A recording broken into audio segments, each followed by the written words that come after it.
내가 이 복음을 부끄러워하지 아니하노니 이 복음을 모든 믿는 자에게 구원을 주시는 하나님의 능력이 됩니다. 부끄러워하지 않는다라고 하는 것은 두 가지 의미가 있다고 그랬어요. 첫 번째는 말 그대로 부끄러워하는 것. 어떤 그 당시에 이제 복음에 대해서 예수를 믿는 것에 대해서 어쨌든 뭐라고 해요? 말 그대로 부끄러워하는 사람들이 있었다 없었다? 있었다고 하는 것이에요. 그러나 또 다른 의미에서는 이 부끄러워한다고 하는 것의 반대가 뭐겠습니까? 자랑스러워한다고 하는 것, 그죠? 우리가 로마서에서 이미 그 5장 6장에서 5장부터 봤습니다. 그 자랑스러워한다고 하는 것은 한다는 얘기 단어는 무엇과 관계가 있다? 영화와 관계가 있다고 그랬어요. 기억 안 나요? 계속 로마서를 봐봐요. 좀 부탁을 드린다고 한다면은 이거 뭐 같이 한 시간 가져서 무슨 그건 남겠어요? 근데 여러분들 한번 여러분들의 안목으로 로마서를 다시 한번 읽고 좀 헤아리수 정리한다고 한다면은 좀 더 도움이 되겠죠. 다시 얘기하는데 저는 로마서를 자꾸 해석이 되는데 해석하고 싶지가 않아. 로마서 해석을 하고 싶지 않아요. 로마서가 정말 무엇을 이 내용에서 무엇을 이야기하고 있는가 그 흐름을 이야기하고 싶지 흐름을 보는 것을 같이 전달하고 같이 나누고 싶은 것이지 뭐 로마서 주석 달고 해석하고 그런 것들 많이 있잖아요. 거듭해서 이야기하고 있지만 내가 이제 요즘 그것을 많이 느끼고 생각하는 것은 신학을 공부하면서 장신대에서 신학을 공부하고 목표를 하면서 느낀 게 성경에 대한 책은 많이 봐. 신학에 대한 것들. 공부를 한다고 하는 게 결국 그거예요. 근데 성경에 대한 그 공부는 하고 있는데 정작 중요한 거 성경을 보는 훈련은 받지 못했어요. 그걸 느꼈어요. 돌이켜보니까는 성경을 읽고 있지만 성경을 읽는데도 기본적으로 내 프레임이 있습니까? 없습니까? 프레임이 있잖아요. 여러분 신학 공부를 하면 할수록 프레임은 더 강해집니다. 좋은 프레임이 됐든 옳지 않은 프레임이 됐든 간에 신학 공부를 하면 할수록 프레임은 더 단단해져요.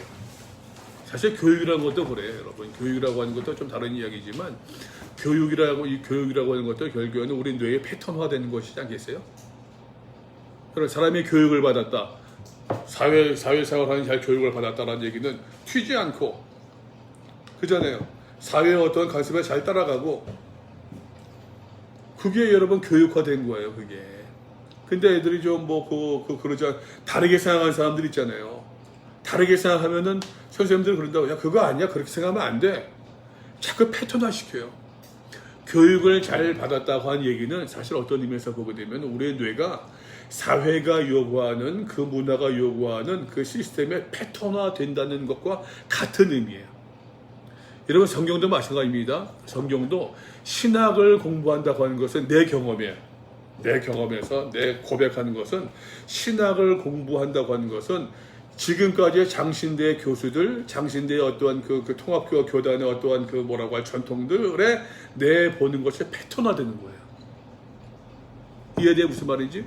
근데 여러분 내가 꼭 이야기하고 싶은 것이 뭐냐면은 솔직히 여러분 답해 보세요. 지금 장신과 통합 측의 어떠한 신학과 교단의 전통이 지금 사회와 맞습니까? 자신 있게 얘기할 수 있어요? 난 아니거든. 아니에요. 지금도 여러분 잠깐 삐그덕거리고 그러니까 여러분은 고민이나 갈등하고 포항 내려오겠다. 그런 거 아니겠어요? 지금도 안 맞지 않아가지고 뭔가 삐그덕대고 있는데 지금 2019년도, 2020년도에도 여러분 맞지 않아 삐그덕거리고 있는데 여러분들은 개헌의 20년대, 40년대, 여러분 50년대가 되면은 맞을까?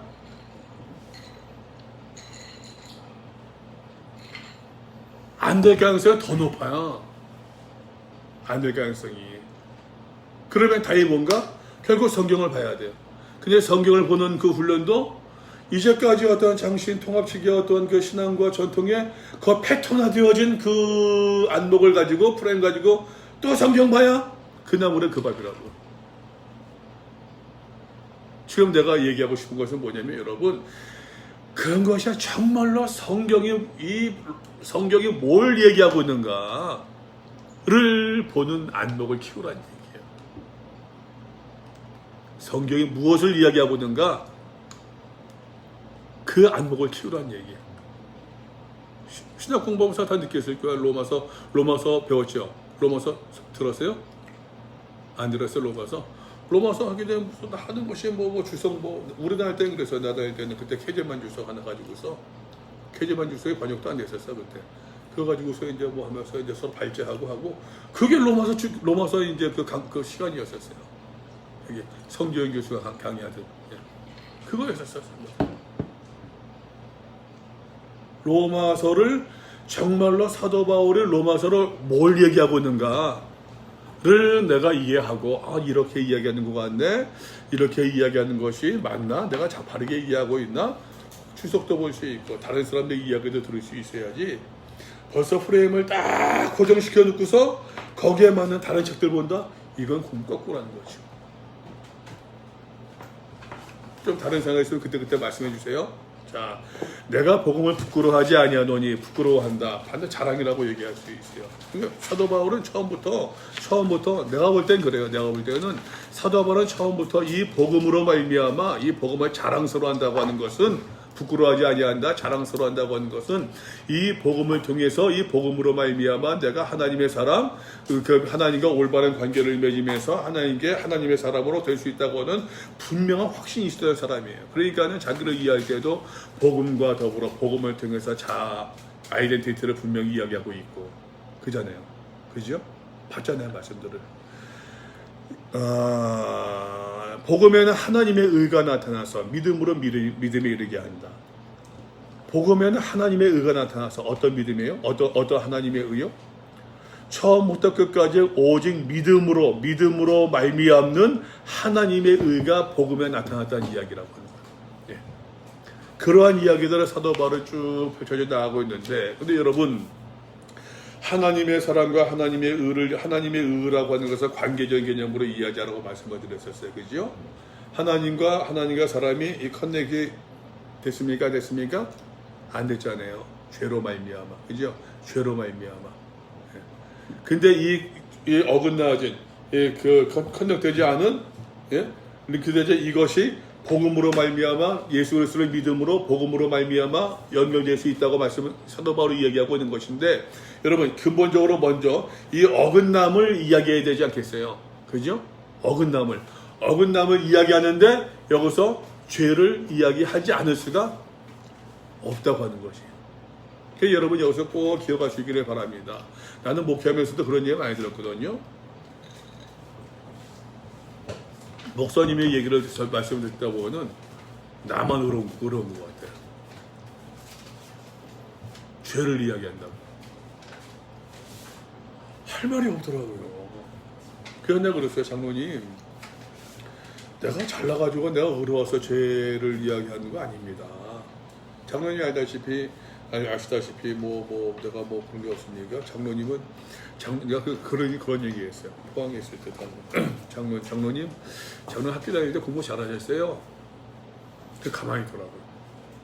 장로님 학교 다닐 때 공부 잘하지 못했으면은 아이들한테 아이들한테 공부 열심히 해라는 얘기 할 수 없는 겁니까? 아빠가 공부를 잘해야지만 아이들한테 공부 열심히 해라 라고 얘기할 수 있는 겁니까? 공부를 못했다고 한다면 아쉬움이 있고 후회가 있으니까 더 공부 열심히 하라 라고 얘기할 수 있는 것이지 않겠어요? 내가 의로워서 죄에 대해서 이야기하는 것이 아니라 성경에 있으니까 얘기하는 것 뿐이에요. 근데 여러분 현대교회가 죄를 잘 얘기를 못해. 왜? 교인들이 듣기 싫어해. 근데 여러분 사도 바울은 로마서에서 왜 죄를 이야기하는가? 여러분 내가 죄를 자각함이 없이 하나님의 의를 찾을 수 있겠어요?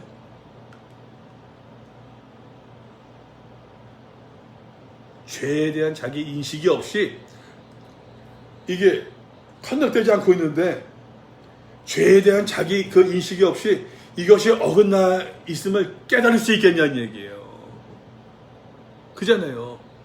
성경에서 계속해서 죄를 이야기하고 있는 이유는 그 사람을 몰아세우고 곤궁에 빠뜨리고 아주 망신 주기 위해서 죄를 이야기한 것이 아니라 하나님과 올바른 관계를 맺게 하기 위해서 죄를 이야기하고 있는 것이에요. 이해돼요? 목사님이 예를 들어서 설교 단상에서 죄를 이야기한다, 강하게 이야기한다. 나는 의인이고 당신들 모두가 죄인이다. 막 이야기한다고 하는 것은 그것은 그 교인들을 몰아세우기 위해서가 아니라 사실은 그 교인들로 하여금 죄를 자각하고 죄에 지어하는 것이 아니에요. 자각하고 하나님을 찾게 하기 위함이다라고 하는 것이. 사도 바울은 그러기 위해서 말입니다. 복음에 대해서 주제어를 던지고 나서 이방인들의 죄에 대해서 쭉 언급을 해요. 그리고 유대인들의 죄에 대해서도 또 3장에서 이야기를 했습니다. 그러고 나서 3장에서 이야기합니다. 3장에서 이야기하기를 3장 몇 절에 있습니까? 3장 19절부터 우리가 알거니와 무릇 율법이 말하는 바는 율법 아래 있는 자들에게 말하는 것이 모든 입을 막고 온 세상으로 하나님의 심판 아래 있게 하려 함이라. 그러므로 율법의 행위로 그의 앞에 의롭다 하시는 어떤 육체가 있다 없다? 없어요. 율법을 다 지킨 사람은 어디 있습니까? 아무리 양심이 옳고 아무리 양심이 바른 사람이라고 할지라도 그 양심이 말입니다. 여러분 아주 깨끗하고 청명한 사람이 얼마나 있겠느냐라고 하는 것이에요. 없잖아요. 그거는. 그죠? 그건 없잖아요. 10가지 율법 가운데서 나 이번에 좀 새로 본 것이 느끼는 것이 나중에 8강에서 얘기할게요. 그러니까 율법으로 말미암아 율법의 행위로 그의 앞에 하나님 앞에서 의롭다 하심 얻은 육체가 있다 없다? 없다. 율법으로는 다만 죄를 깨달을 뿐이다 라고 하는 것이에요. 이것이 끝이냐? 아니에요. 21절 이제는 율법 외에 하나님의 한 의가 나타났으니. 의가 뭡니까? 다시 얘기할게요. 하나님과 올바른 관계를 맺을 수 있는 길이 열려졌다는 얘기예요. 있다는 얘기. 이제까지 율법으로 말미암아 내가 의로워질 수 있다고 하는 그 얘기 있었는데 아니란 거예요. 율법으로 다 지킬 사람이 있느냐? 없잖아요. 참 사람이 그런 것 같아요, 여러분. 그 어떠한 그런 면에서 내가 지키려고 애를 쓰면 쓸수록 희한하죠, 여러분. 내 의가 강해져요. 내 의가 강해져요. 율법 외에 하나님의 한 의가 나타났으니 율법과 선지자들에게 증거를 받은 것이라. 선지자들의 증거를 받은 것. 이거 언약의 약속이라고 얘기했었어요. 곧 예수 그리스도를 믿음으로 말미암아 모든 믿는 자에게 미치는 하나님의 은이 예수 그리스도를 믿음으로 말미암아 믿는 자에게 미치는 하나님의 의로움이니 차별이 있다 없다? 없다. 먼저는 유대인에게요 또한 헬라에게로다. 모든 사람의 죄를 범하여서 하나님의 영광에 이르지 못하더니 그리스도 예수 안에 있는 성량 죄값으로 말미암아 우리의 신분이 변화되었습니다. 하나님의 은혜로 우리가 값없이 의롭다 하심을 얻은 자 되었느니라. 이 말씀에서 이 구절에서 요 문장에서 말입니다. 사도 바울은 굉장히 그 출애굽기의 말씀들 그 사상들을 인용하는 가운데에서 그 단어들을 인용하는 가운데에서 예수로서의 믿음으로 말미암아 의로워지며 관계를 설명한다고 이야기를 했었습니다. 그죠? 이 예수를 하나님의 그의 피로써 믿음으로 말미암는 화목제물로 세우셨으니 이내 하나님께서 길이 참으신 주에 전해지은 죄를 어떻게 간과하심으로 이 모든 것이 얘기에 설명해 줬어요. 출애굽기 12장에 나오고 있는 그 내용들의 사상들이 반영되고 있다고 얘기를 했었어요. 기억나요? 네. 여러분들이 설명할 수 있어야 되는데. 근데 이게 의롭다 하신다는 거랑 앞에 하나님의 의라는 그 의가 같은 건가요? 그거 무슨 소리야? 의롭다 불러주시는 어떻게? 무슨 소리야? 예수님이 의롭다고 말씀해 주시는 것과 예수님이 의롭다고 말씀해 주시는 것과 앞에 하나님의 의가 나타난다. 화모가 아직까지 프레임에서 벗어나지 못했어. 우리가 지금 여러분 우리가 지금 6장 7장을 봤어요. 7장 지난번에 스킵해서 봤지만 화목이 때문에 7장 자세히 안 봤어. 그래서 진짜야 설명을 했어. 7장 그죠? 이제 빠졌었지. 그래서 7장 그냥 대략적으로 설명은 했어요. 7장은 다시 보려고. 근데 6장까지 7장 봤는데 거기서 이미 칭의에 대해서 다 설명했던 내용들인데 칭의가 무엇이에요? 칭의가 뭐예요? 칭의 시험 봐야 된다니까. 여러분 내 언어로 설명해야 돼요. 여러분들이 설교해야 되는 사람들에게 전해야 되는 사람들인데 내 말로 설명할 수 있어야 돼요. 칭의가 뭐예요? 칭의가 칭의. 왜 가만히 있어? 칭의가 뭐냐고 묻는데 너 보면서 묻는데 왜 가만히 있어? 예수 그리스도의 믿음으로 의롭다 하셔 얻었다. 그게 칭의 아니에요. 그게 어떤 의미가 된 거예요?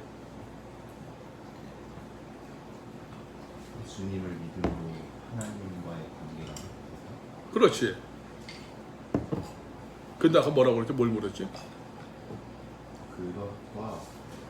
그것과 앞에 21장에 하나님의 21절에 의가 나타났다. 하나님의 한 의가 나타났으니 하나님의 의가 뭐라고 그랬어요? 그러니까 하나님과 관계를 맺을 수 있는 길이 열린 거예요. 그거 어떻게 설명하겠어요? 아까 금방 얘기했잖아요. 어떻게 설명하겠어? 다 그 말로서 얘기하면서 그걸 설명을 해야지. 같은 거예요. 아니 같은 거네요가 아니라 설명하라니까 말로 내 말로 화목이 말로.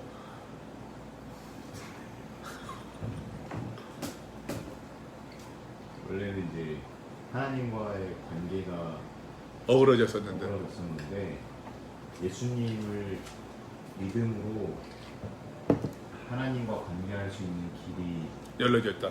열려지 네. 시작되었다. 하나님께서 한 의를 나타내셨다는 얘기 무슨 말이에요? 무슨 말이에요? 그 길을 열어주셨다는 말 아닐까요? 하나님께서 한 의를 보이셨다라고 하는 것이 하나님의 초청장이에요. 인비테이션이. 내가 너희와 관계 맺기를 관계 갖기를 원한다고 하는 것이에요. 손잡기를 원한다고 하는 것이에요. 그게 하나님의 의예요. 죄로 말미암아 인간이 죄로 말미암아 손을 뿌리쳤는데 뿌리쳤단 말이에요. 근데 하나님께서 뿌리치면 다시 잡기를 원하신다는 거예요. 다시 잡기를 원하신다는 거예요. 그 5절까지 다 나갔던 얘기를 다시 지금 리뷰하고 있는데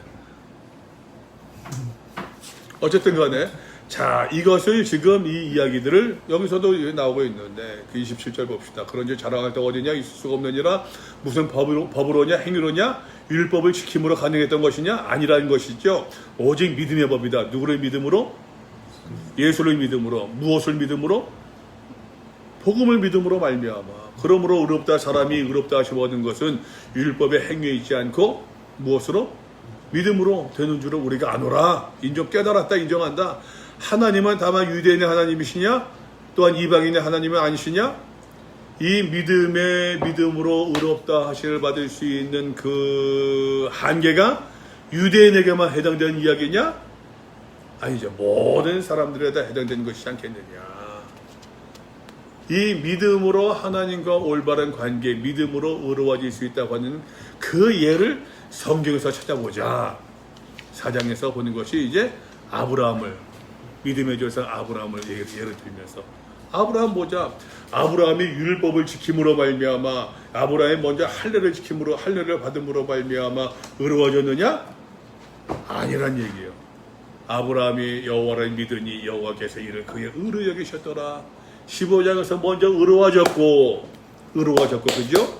17장에서 할례를 받고 순서가 그렇다는 얘기예요. 순서가. 그러니까 이것도 여러분 어찌 보게 되면은 다시 이야기할게요. 전에도 얘기했었는데 이것도 아브라함은 성경을 바울은 성경을 볼 줄 알았던 거예요. 자기의 눈으로.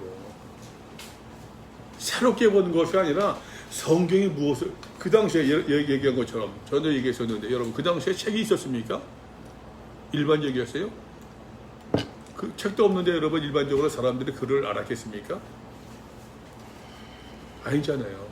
그냥 그 당시의 사람들은 벌써 그 당시의 사람들은 하나님의 말씀을 듣고 율법을 들을 때에도 여러분 수동적으로 듣는 거예요. 서기관들이 얘기해 주는 것이 율법께서 해석해 주는 대로 글줄 게 나눈다고 하는 바리새인들이 얘기하는 대로 수동적으로 들었던 거예요. 그 전통이 여러분, 근데 예수님은 성경을 볼 줄 아는 사람이었어요. 저 사람이 어디서 글을 배웠느냐? 복음서 그런 말씀이 있잖아요. 저 목수의 아들 요한의 아들이지 않느냐? 요셉의 아들이지 않느냐? 얘기하잖아요, 여러분. 어디서 글을 배웠느냐? 예수님은 자기 글을 읽는 것만이 아니라 자기의 생각으로 자기의 안목으로 정말로 성경을 성경대로 볼 수 있었다라고 하는 것이에요. 그러니까 그렇게 말씀하고 보니까는 이제까지 들었던 똑같은 얘기, 프레임에 갇혔던 그 당시 유대 사이에서 예수님의 가르침이 새로운 거죠. 그러니까 충돌 생기는 거죠. 바울도 마찬가지예요. 바울도 자기 안목으로 성경을 성경대로 볼 수 있었던 거예요.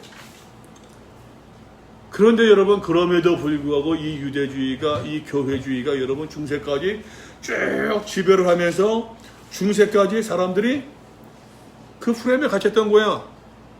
그 프레임을 누가 깨뜨렸습니까? 인문주의가 르네상스에 발현되면서 사람들이 글을 배우고 알게 되면서 팽배해진 것들을 루터가 불 확 지핀 거 아니야, 그냥. 종교개혁 이러는 거 아니야. 루터가 로마서 보니까는 그게 아닌데. 근데 여러분, 그것이 지금 또 그대로 반복되고 있어요. 오늘날 교회에서도 프레임에 갇혀 있잖아요. 생각이, 성경을 보는 것이 프레임에 갇혀 있잖아요. 여러분, 신학을 공부한다는 것은 자꾸만 스트럭처를 세운다니까.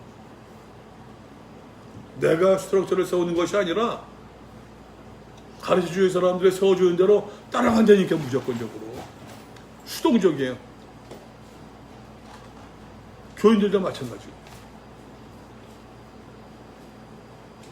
좀 더 봅시다, 여러분. 그러면서 5장에서는 이제 그러므로 우리가 믿음으로 의롭다 하심을 받았으니, 믿음으로 의롭다 하심을 받았다. 이게 칭의예요. 그죠? 칭의. 그러므로 우리 주 예수 그리스도로 말미암아 하나님과 더불어 어떻게?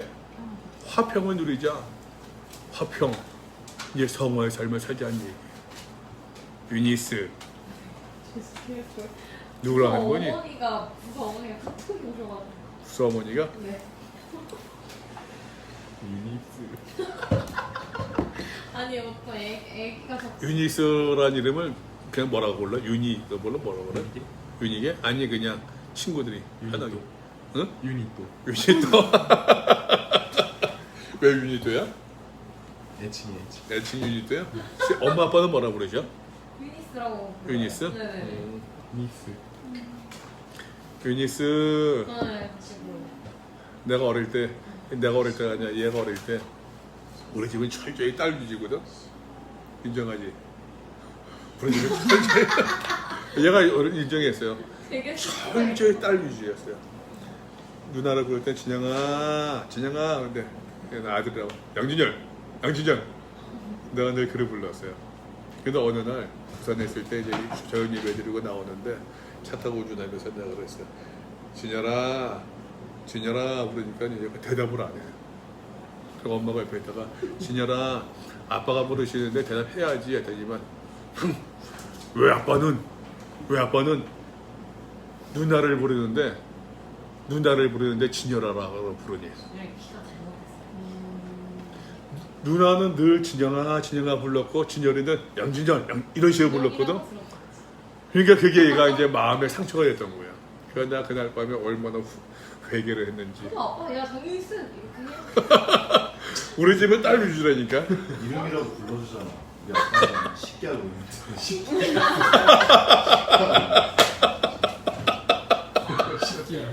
야, 아빠 잘했다. 이름으로. 불러줬네. 자, 칭의를 받았으니까 이제 어떻게 해요? 칭의를 받았으니까는 하나님과 더불어 화평의 삶을 누리자. 눈물 나네. 화평의 삶을 누리자. 또한 그로 말미암아 우리가 믿음으로 서인의 이 은혜에 들어가 얻었으며 하나님의 영광을 바라고 즐거워하느니라. 즐거움이라는 단어, 영광, 구원, 영화와 단어에 관계에 있다고 얘기를 했었어요. 이 아까 즐거움의 반대. 내가 복음을 부끄러워하지 아니한다. 난 같이 보고 있는 거죠. 이건 내 해석이에요. 다만 이뿐하라 우리가 환난 중에도 즐거워하나니 역시 즐거움입니다. 이는 환난은 인내를, 인내는 연단을, 연단은 소망을 이루는 줄 아닙니다. 소망이 뭡니까? 영화예요. 연단이 뭐라고 그랬어요? 캐릭터, 도키메, 캐릭터라고 그랬어요. 자, 그러면서 이제 6장으로 넘어가 봅시다. 6장 아담과 그리스도를 비교하면서. 그런데 우리가 무슨 말 하냐? 은혜를 더하게 하러 죄 거하겠느냐? 아니다. 그럴 수 없다라고 하는 것이에요. 자, 2절에 3절입니다. 무릇 그래서 예수 앞에 세례를 받은 우리는 그의 죽으심과 앞에 세례를 받은 줄 알지 못하느냐. 세례라고 하는 것은 예수와 함께 죽는 것. 뭐에 대해서? 뭐에 대해서? 죄에 대해서 죽고, 세례는 예수와 함께 다시 살아나는 것. 누구에 대해서? 하나님을 향해 살아나는 것. 여기서 이제 우리가 성화의 삶을 살아가는 것, 하나님과 더불어 화평의 삶을 살아감에 있어서 중요한 원동력이 되는 것인데, 그것이 무엇이냐? 그리스도와 연합하는 것. 우리 모두 세례받은 사람이지 않겠느냐? 그리스도와 연합된 사람이지 않느냐? 여러분, 이게 복음이죠. 예수 그리스도 믿는 거. 좀 산만하다. 내가 정리가 안 되나? 잘 됐냐? 자, 그러면 사도 바울은 또 이야기합니다. 이와 같이 11절입니다. 너희도 너희 자신의 죄에 대해 죽은 자여 그리스도 예수 안에서 하나님에 대해 살아있는 자를 여길지어다. 그러므로 12절 좀 적용이에요. 적용. 너희는 죄가 너희 죽을 몸을 죄에서 너희 몸을 죽을 몸을 죄가 너희 죽을 몸을 지배하지 못하게 하여 몸의 사욕에 순종하지 말고. 그러므로 사도 바울의 그 서신서를 보게 되면은 여러분 배웠잖아요. 인디카티브, 그죠? 설명하고, 임페라티브, 명령하는 것. 왜냐하면 그러므로 얘기하고 있어요. 사도 바울의 서신서는 늘 교리적인 부분과 실천적인 부분이 나눠져 있잖아요. 왜냐하면 그리스도께서 우리를 대신해 죽었으므로, 왜냐하면 하나님께서 우리를 사랑하심으로, 왜냐하면 하나님께서 우리에게 독생자들 예수 그리스도를 보내주셨으므로, 그러므로 우리가 하나님을 기쁘시게 한 삶을 살자. 왜냐하면 그러므로의 이 구조를 가지고 있어요. 그러므로는 적용적인 부분이에요. 적용적. 그러므로 너희가 사욕을 쫓지 말고, 너희 지체의 불의의 무기로 죄에게 내주지 말고 하나님께 드리고 의의 무기로 하나님께 드리자. 적용적인 부분을 이야기하고 있습니다. 자, 여러분, 그렇게 우리가 이제 의의 종의 삶을 살아가야겠는데, 의의 종에 대해서 이야기하고 있죠. 근데 여러분, 우리가 자 봅시다. 이제부터 봅시다. 달리 위에 다시 했어요. 자 봅시다, 여러분. 이제부터 우리가 하나님과 더불어 화평의 삶을 살아가고 성화의 삶을 살아감에 있어서 갈등이 없습니까? 갈등이 없어요? 어떤 갈등이 있어? 어떤 갈등? 성화의 삶을 살아가는데요. 우리가 예수를 믿고 어떤 고민, 어떤 갈등들이 있어요? 믿음의 과정, 신앙의 모습으로 얘기했을 때 사랑할 수가 없다. 야, 너무 크다. 예수님처럼 사랑한다. 크다.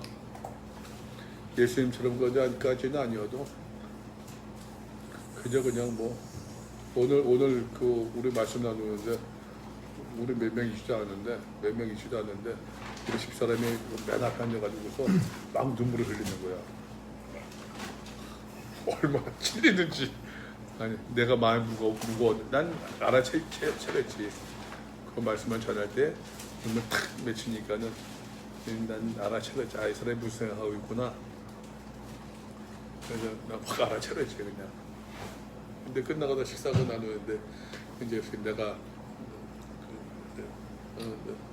우리 여러분 신앙생활에 갈등이 많잖아요.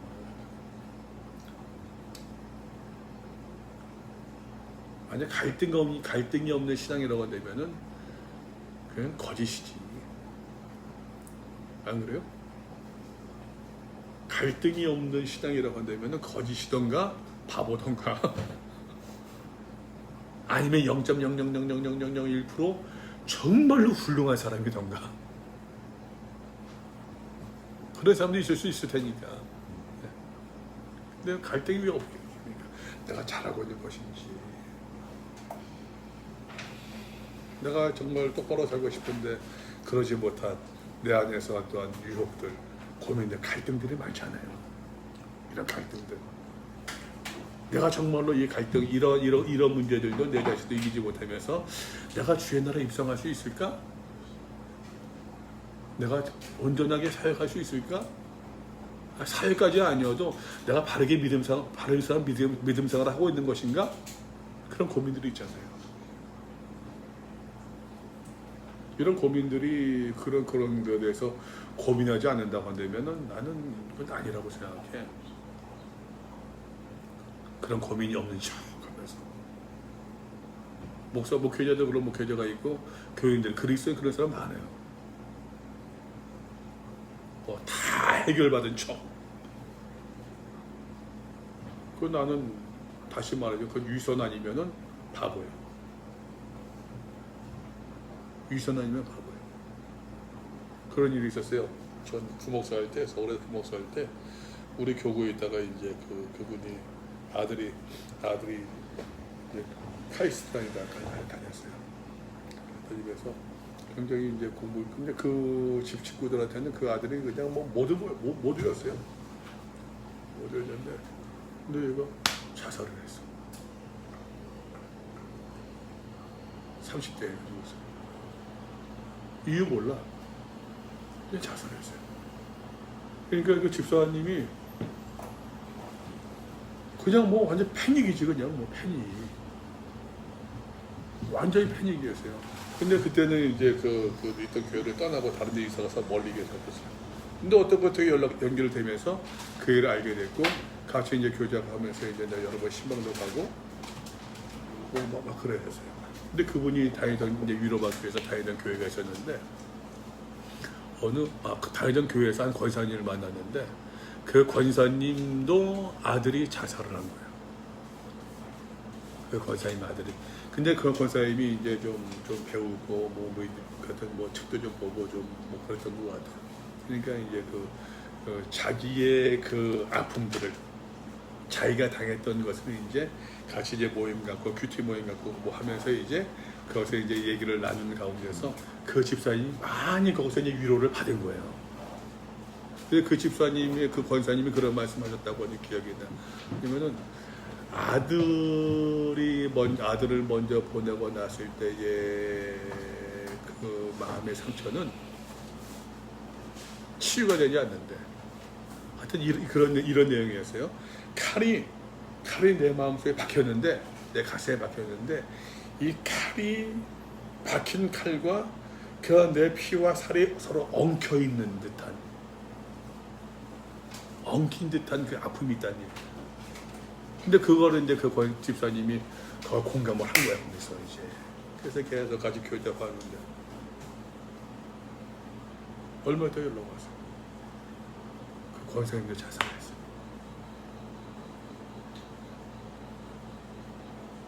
이분 완전 패닉이지 그냥. 아들을 먼저 보낸 권사님의 만남을 통해서 위로받는다고 생각했는데,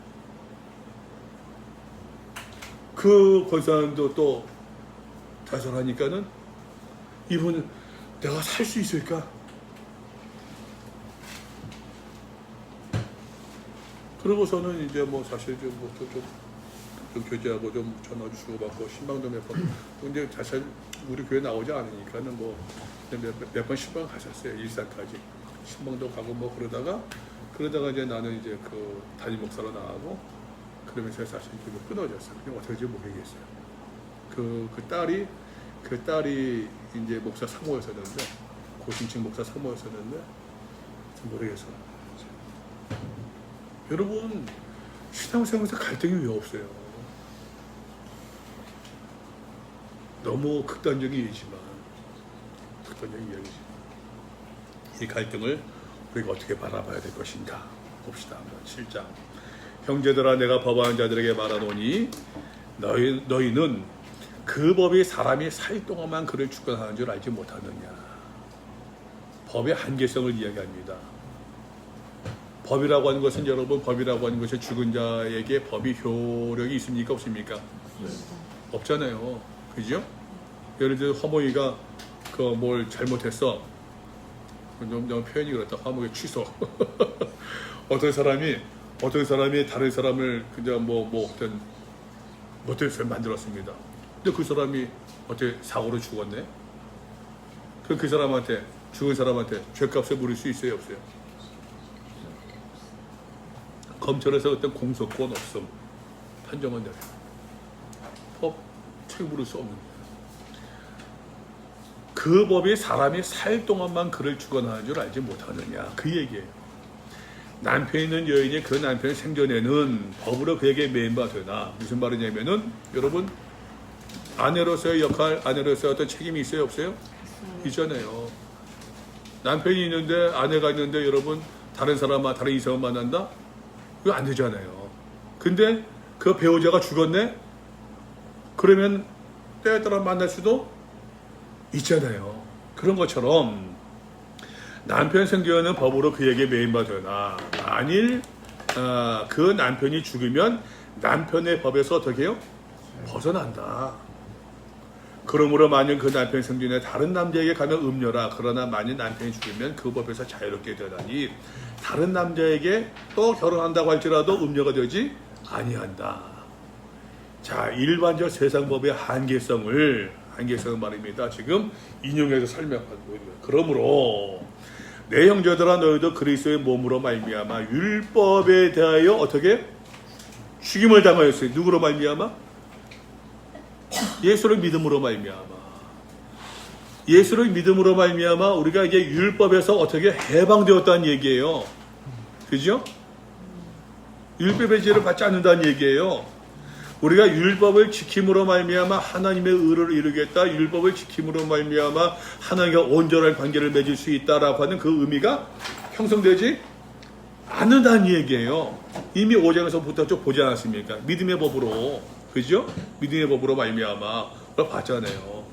자, 우리가 이제 율법에 대하여 죽임을 당하였으니 그렇다고 여러분 이 율법이 효용가치가 없다? 그건 아니에요. 우리가 믿음으로 의로워졌으니 율법을 더 굳게 해야 돼요. 왜? 이거는 우리의 또 이제 책임이야. 그런데 여러분, 유니스, 그런데 우리의 마음속에 갈등이 있어 없어요? 고민이 있잖아요. 잘하고 있는지 못하고 있는지. 내가 부족한 거와 갈등이 고민이 있잖아요. 율법에 대하여 죽임을 당하였으니 이는 다른 이 곧 죽은 자 가운데서 살아나신 이에게 가서 우리가 하나님을 위하여 열매를 맺게 하려 합니다. 하나님을 위하여 열매를 맺는데요. 여러분 이것이 결국에는 그 성화이지 않습니까? 6장 22절 말씀 보세요. 6장 22절 뭐라고 했습니까? 그러나 이제는 너희가 죄로부터 해방되고 하나님께 종이 되어 죄로부터 해방되고 율법으로부터 해방되었죠. 하나님께 종이 되었습니다. 의의 종으로 들었습니다. 이르냐 거룩함에 이르는 열매를 맺어야 된다는 얘기예요. 이 거룩함에 이르는 열매 말입니다. 우리가 하나님을 위하여 열매를 맺게 하려 합니다. 지금 성화에 대해서 이야기하고 있다니까. 그죠? 우리가 육신에 있을 때에는 율법으로 말미암는 죄의 정욕이 우리 지체 중에 역사하여 우리로 하여금 사망을 위하여 열매를 맺는 삶을 살게 했었는데 이제는 우리가 얽매였던 것 뭡니까? 율법. 죄로부터 해방되어서 죽었으므로 율법에서 벗어났으니 이러므로 우리가 영의 새로운 것으로 섬길 것이요 율법의 조문에 묵은 것으로 아니할지니라. 영의 새로운 것이라는 표현이 나와요. 영의 새로운 것. 이건 패러다임 시프트예요. 이제까지는 죄의 종으로 율법을 따라 나갔지만 이제는 의의 종으로 믿음의 법을 쫓아갈 수 있어야 된다는 얘기예요.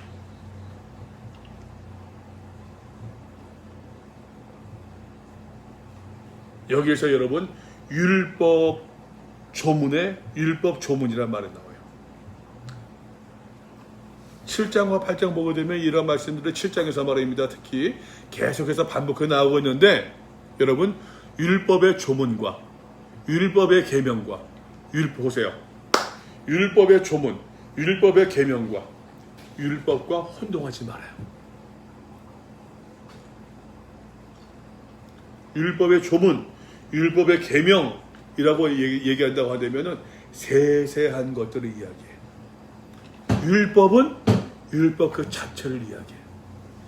율법이 여러분 무엇을 계시한다고요? 하나님의 뜻을 알려주잖아요. 거기에 대해서 사람들의 학자들이 말입니다. 유대 학자들이 세세한 조문들, 세세한 계명들을 세운단 말이에요. 그죠? 이해되죠? 무슨 말인지? 이걸 다르게 구별해서 보자는 얘기예요. 사도 바울이 그렇게 설명하고 있답니다. 율법 조문에 묵은 것으로 묵은 것이래요, 여러분. 새로운 것으로 섬겨야 되는데 그 묵은 것을 따라가서는 안 된다는 얘기예요. 그런즉 우리가 무슨 말을 하리요? 율법이 죄냐? 그럴 수 없느니라. 왜? 율법은 선한 것이 악한 것이에요. 하나님의 뜻을 계시하거든. 하나님의 뜻을. 율법을 통해서 우리가 하나님께서 무엇을 원하시는가를 알 수 있단 말이에요. 그러니까 율법 그 자체가 선한 것입니다, 여러분. 내가 죄를 알지 못하였으니 그 율법이 탐내지 말라. 이거 하나님의 뜻입니다. 하지 아니하였더라면 내가 탐심 알지 못하였으리라. 그러나 죄가 기회를 타서 무엇으로? 계명으로 말미암아. 여러분 다시 이야기합니다. 율법과 계명은 같다 다르다? 달라요. 율법과 조문은 같다 다르다? 다르다는 얘기예요, 여러분. 죄가 기회를 타서 계명으로 말미암아. 자, 계명했습니다. 율법 탐내지 말라라고 율법 주셨습니다. 근데 탐내지 말라. 아까 유니스 얘기하기를 카드를 주었는데, 그지? 카드를 주었는데, 이 카드 가지고서 내가 예를 들어서 한 10,000원 정도까지 쓴다고 한다면 그거 죄가 아니라고 하더라. 예를 들면은 그러한 어떠한 판례가 있다고 한다면은 그러한 판례가 있다고 한다면은 그래 내가 주었으니까 10,000원만 쓰고 돌려줄까? 라고 하는 죄가 계명을 타서 머리를 쳐댄다는 이야기예요. 이해되는 무슨 말인지? 죄가 기회를 타서 계명으로 말미암아 내 속에서 온갖 무엇을 탐심을 이룬대요. 율법이 탐내지 말라라고 하나님의 뜻을 계시하셨는데 세세한 계명 조문에 따라서 죄가 그 계명을 이용해서 우리 안에서 죄의 머리를 쳐들게 만든다는 이야기예요. 이해돼요? 무슨 말인지? 허목. 오케이? 이는 율법이 없으면 죄가 죽은 것입니다. 전에 율법을 깨닫지 못했을 때는 내가 살았더니 계명이 이름에 내가 죄는 살아나고 나는 죽었대요. 여러분 여기 나가 누굽니까? 칭의받는 우리들이에요.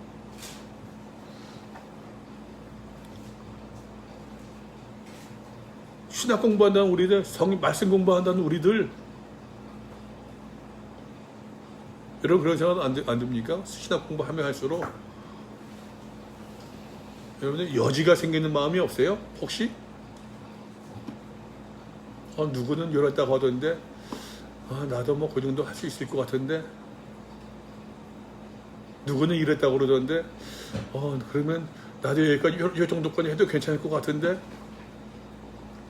뭐 어거스틴이 그랬다면서 어거스틴이 사상화도 낳고 막 그래도 그냥 뭐 집어라 그 말씀 듣고서 로마서 14장에 있는 말씀 듣고서 깨졌다고 하는데 그럼 나도 그냥 한번 맞고 살아보다가 하나님의 말씀 듣고 한번 돌이켜 뭐 이러한 생각들 예를 들면은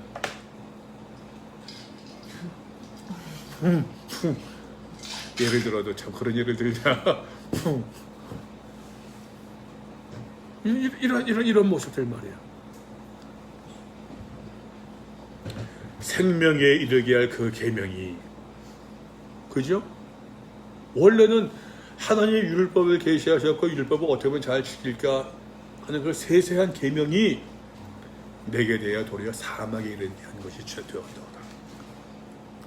죄가 기회를 타서 계명으로 말미암아 나를 속이고 나를 죽였대요. 다시 이야기할게요, 여러분. 사도 바울은 제 율법과 계명을 구별해서 얘기하고 있어요. 이로보건대 율법은 거룩하고 계명도 원래는 거룩하고 의로우며 선한데, 그죠? 원래는 그 의미예요. 그런즉 선한 것이 내게 사망이 되었느냐? 그럴 수 없다. 오직 죄가 죄로 드러나기 위해서 죄가 말입니다. 선한 그 계명으로 말미암아 나를 죽게 만들었으니 이는 계명으로 말미암아 죄로 심히 죄되게 하라니라. 그러니까 죄가 그것을 이용해서, 그러니까는 여기까지 요거 지키면 넘어가면 안 된다. 나도 이런 말 하면 되나? 이것도 하는데, 나 북한 땅 한번 밟은 적이 있어요. 북한 땅을 옛날에 한번 단동 놀러 갔다가 단동 가서 압록강에 얼었어. 압록강에 얼었는데 압록강 얼어가지고서 집사람이랑 같이 가서 압록강이 두만강. 압록강이다. 압록강 보니까는 넓은 데도 있고 좁은 데는 우리나라 이제 중랑천보다도 좁더라고요. 거기 가서 쑥 뛰어가서 발을 밟고 기념사진을 찍었어. 그랬더니 중국 사람들이 막 뭐라고 큰일 난다고. 왜요? 딱 밟으면 북한 애들이 막 아, 싸요? 그럴 수도 있겠지. 그래도 할 수 없지. 그럴 수도 있겠. 그 할 말이 없는 거지. 어쨌든 경기는 넘어갔습니다. 잘 정확히 모르겠지만 아마 압록강의 그 반이 북한, 중국으로 나눠져 있겠지 않겠어요? 아마도 관리권이. 예. 넘어갔으니까 이제 됐으니까 그럴 수 있겠지. 그렇게 이제 아무도 없으니까. 야, 요 정도는. 이게 이제 막 호기심도 좋게 뭐 호기심이고 도전이고. 근데 여러분 이게 죄가 자꾸 뭐를 쳐들잖아요. 죄가. 성경은 사실 이제 뭐 호기심을 좀 좋지 않게 얘기하잖아요. 성경은. 그래서 우리 근데 이제 일반적으로 사회 교육에서는 다 이제 대학에부터 일반 교육에서는 그러잖아요. 일반 교육 호기심을 나쁘게 보지 않아요. 호기심을 통해서 내가 도전할 수 있고 내 영역을 넓혀 나갈 수 있으니까. 근데 성경적으로서 성경으로 얘기하면은 내 영역을 넓혀 나간다고 하는 것은 상당히 위험심을. 여러분 이것도 한번 생각해 보세요. 여러분들은 학부를 나왔기 때문에 그런 데에 대한 별로 의식이 없어요. 윤지아매 같은 경우도 있으면 잘 그래야 될 거예요. 어쩌면은 그 뭐 내 영역을 넓힌다, 뭐 호기심 뭐 제한해야 된다 한다고 한다면은 일반 그 청년들은 거기에 대해서도 반경할지도 몰라요. 근데 그런 얘기를 기독교에서 너무 쉽게 얘기를 해요. 여기에 대해서 분명한 생각을 정립하고 분명한 그 어떤 거를 가르쳐야 된다고 생각을 해요. 어디까지 봤죠? 자, 여러분 14절입니다. 우리가 율법은 신령한 줄 압니다. 율법은 하나님의 거룩한 것입니다. 그러나 여러분 나는 육신에 속하여 죄 아래 팔렸도다. 내가 행하는 것을 내가 알지 못하노니. 사도 바울에 보세요. 여러분 얼마나 지금 참 고민하고 갈등하고 있습니까? 곧 내가 원하는 것을 행하지 아니하고 도리어 미워하는 그것을 행하고 있대요. 원하는 것이 무엇입니까? 선을 행하는 것, 하나님의 의를 추구하는 것. 미워하는 것이 무엇입니까? 죄 가운데 행하는 것. 만일 내가 원하지 아니하는 그것을 행하면 내가 이로써 율법이 선한 것을 시인한대요. 무슨 말인지 알겠어요? 내가 원하지 아니하는 그것. 결국 여러분 선악을 무엇이 하나님의 뜻이고 원치 아니하는 것을 깨닫는 것이지 않겠어요, 여러분? 무엇으로 말미암아 그것을 구별합니까? 율법으로. 율법으로 말미암아 선과 악을 내가 구별한단 말이에요. 선을 구별한다고 하는 거, 악을 구별한다고 하는 건 결국에는 하나님의 뜻을 구별한다는 얘기지 않겠어요? 근데 내가 악을 행하고 있어요. 원치 아니한 그것을 행하고 있어요. 이로 말미암아 여러분 원치 아니하는 그것을 행하고 있다고 하는 얘기는 그걸 다시 말하면은 하나님께서 원하는 것이 있다는 얘기 없다는 얘기예요?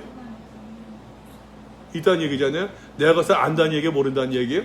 안다는 이야기잖아요. 율법이 이로 말미암아 보건데 율법이 선하다고 하는 것은 내가 인정한다는 얘기예요. 알고 있다는 얘기예요. 결국에는 내가 악을 행함으로 말미암아 나 이러면 안 되는데 악을 그 자체는 이미 그 한계를 안다는 얘기 모른다는 얘기예요. 안다는 이야기잖아요, 여러분. 그것을 제 사도 바울은 지금 그렇게 얘기하고 있는 것입니다. 내가 행하는 것을 내가 알지 못하고 내가 원하는 것을 행하지 않냐고 행함이라 만일 내가 원하지 아니하는 것을 행하면 내가 이로써 율법의 선한 것을 신하고 있노니 이제는 그것을 행하는 자가 내가 아니요 내 속에 거하는 무엇이다? 자기 변명같이요. 비겁하지 않아요, 여러분? 비겁하지 않아요?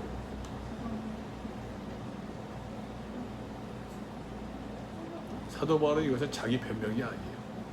자기 고백이야. 말장난이 아닙니다.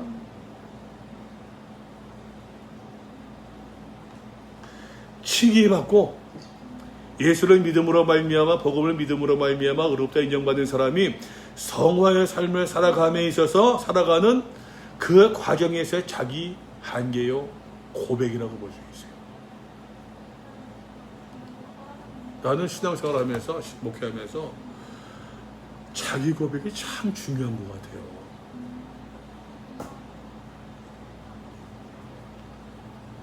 자기를 고백하는 게.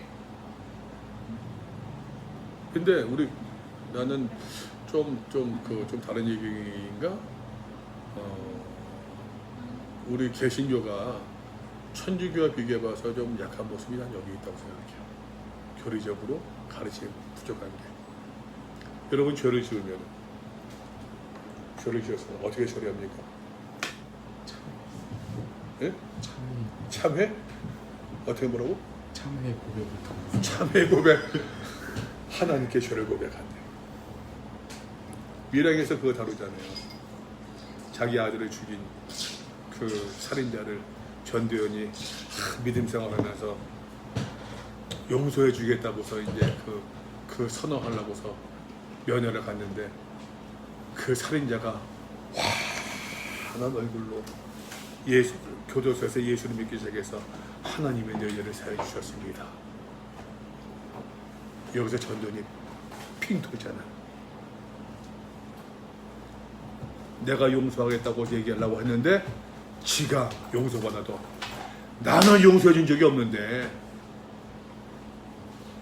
그게 미량 시크릿 선샤인이에요.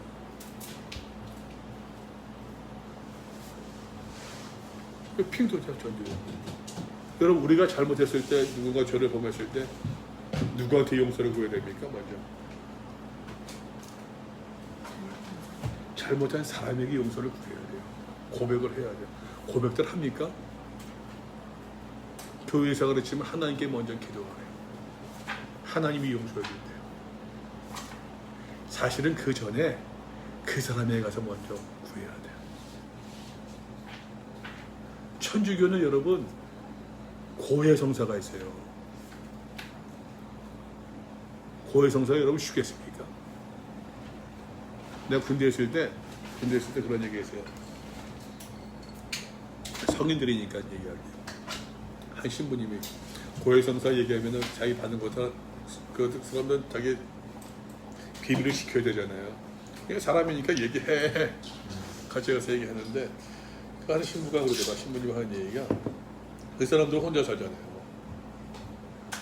혼자 살고 있는데 성적인 충동이 있을 거 아니에요. 왜 없겠어요, 그게. 충동이 있는데, 한 번은 그 신부님이 70이 넘은 할아버지가 와가지고서 고해성사를 하더래요.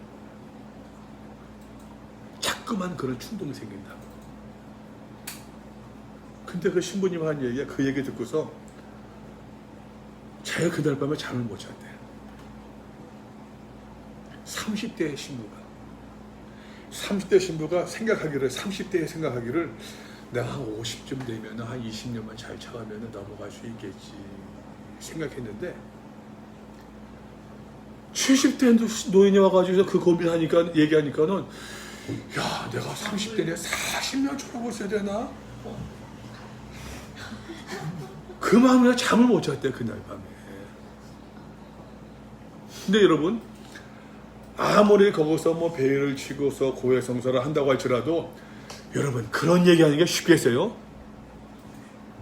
얼마나 그 노인네가 그 젊은 신부 앞에서 얘기하는 게 시대만 쪽팔리고 책임에 부끄럽고 얼마나 그렇겠어요. 여러분, 그런 고백을 하는 것이 얼마나 여러분 어렵겠어요. 그런데 그러한 과정을 거쳐. 그런 의미에서 용서를 우리 교회는 너무 쉽게 가르치는 것 같아요.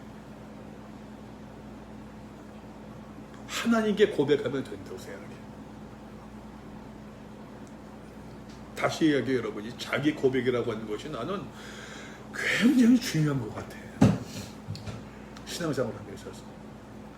자기 고백을 할 줄 아는 신앙이라고 한다면은, 하다못해 하나님 앞에서도, 하나님 앞에서 기도할 때 자기 고백을 할 줄 아는 신앙이라고 한다면은, 그건 괜찮아요.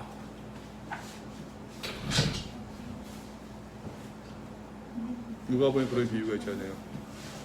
바리새인이 길거리에 서가지고서, 하나님 아버지, 나는 저 세례 같지 않아요, 감사합니다.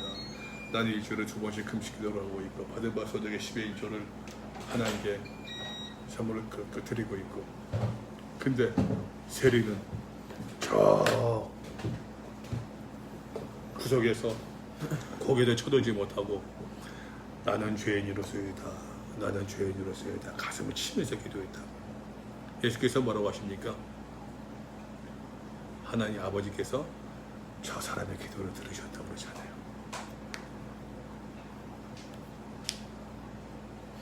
자기 고백을 할 줄 아는 신앙이 굉장히 중요하다. 사도 바울은 지금 자기 고백을 하고 있는 거예요, 지금. 그럼 보세요, 여러분. 이 끝이 아닙니다. 내 속, 내 18절입니다. 내 속, 곧 내 육신에 선한 것이 거하지 아니하는 줄은 아노니, 원함은 내게 간절히 있지만 있으나 선을 행하는 것은 없노라. 내가 원하는 바 선을 행하지 아니하고 도리어 원하지 아니하는 바 악을 행하고 있도다. 칭의받은 성도의 고백입니다. 만일 내가 원하지 아니하는 그것을 하면 이를 행하는 자가 내가 아니요 내 속에 거하는 죄니라. 그러므로 내가 한 법을 깨달아노니 곧 선을 행하기 원하는 나에게 악이 함께 있도다라고 하는 것이요. 내 속사람으로는 하나님의 법을 즐거워하고 있지만, 그러나 내 지체 속에서, 내 육신 가운데서 한 다른 법이 내 마음의 법과 싸워 내 지체 속에 있는 죄의 법으로 나를 사로잡는 것을 내가 날마다 바라보고 깨닫는도다. 경험한다. 보호라, 나는 곤고한 사람이로다. 이 사망의 몸에서 누가 나를 건져내랴. 바울의 탄식이 아닙니다. 탄식만이 아니에요. 자기 인식이고, 여러분, 자기 고백이라니까요.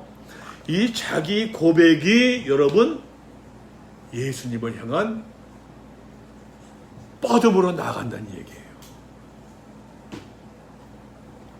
나의 한계를 깨닫고, 내 한계를 깨닫고, 내 부족함을 깨달았던 이 깨달음이 결국에는 여러분 누구를 붙잡게 된다는 얘기예요?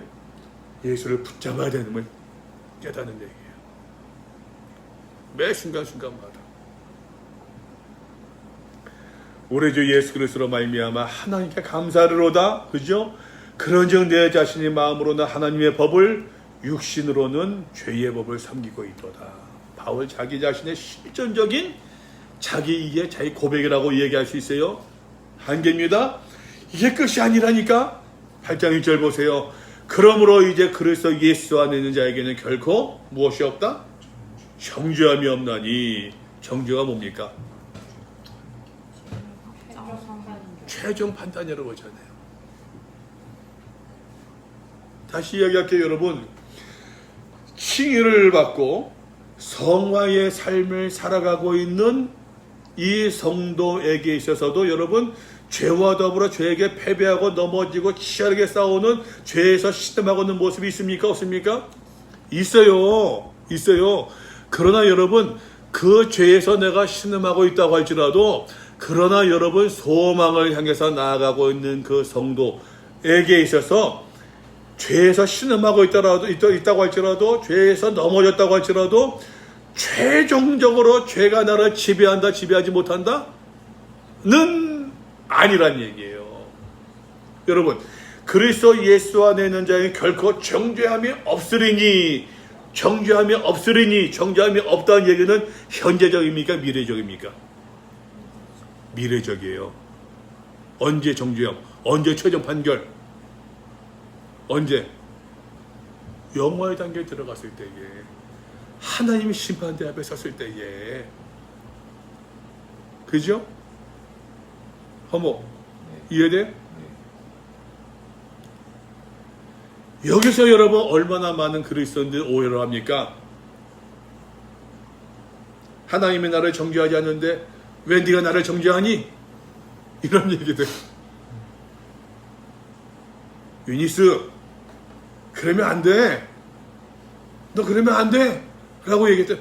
하나님이 나를 정죄하지 않는데 왜 네가 나를 정죄해? 이러한 이야기들을 여러분 하는 사람들이, 성도들이 얼마나 많아요. 그 정죄가 아니란 얘기예요, 여러분.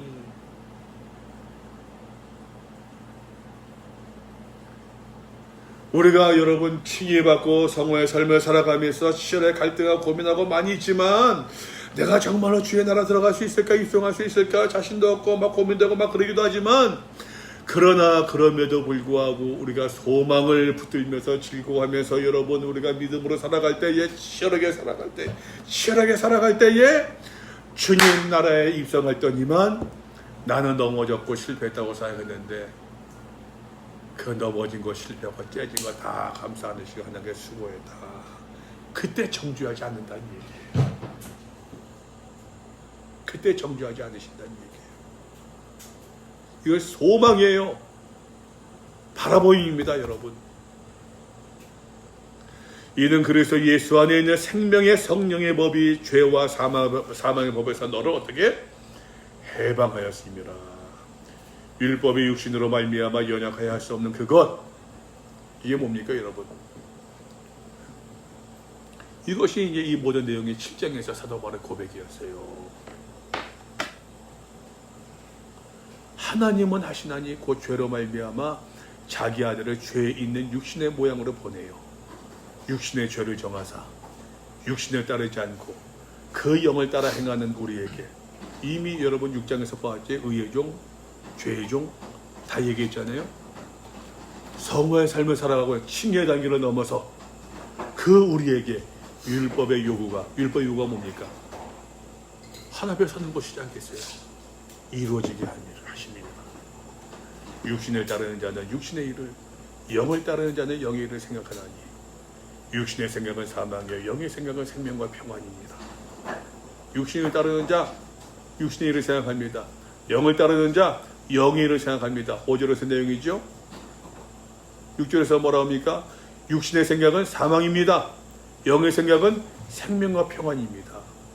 육신의 생각에 대해서 조금 더 설명합니다. 육신의 생각은 하나님과 원수가 되나니 이는 하나님의 법에 굴복하지 아니할 뿐 아니라 굴복할 수도 없대요. 육신에 따르는 사람들, 하나님의 법에 굴복하지도 아니하고 할 수가 없대요. 참, 여러분, 이 말 글쎄 뭐 아직까지는 뭐 그러려나? 여러분, 그게 그러려나?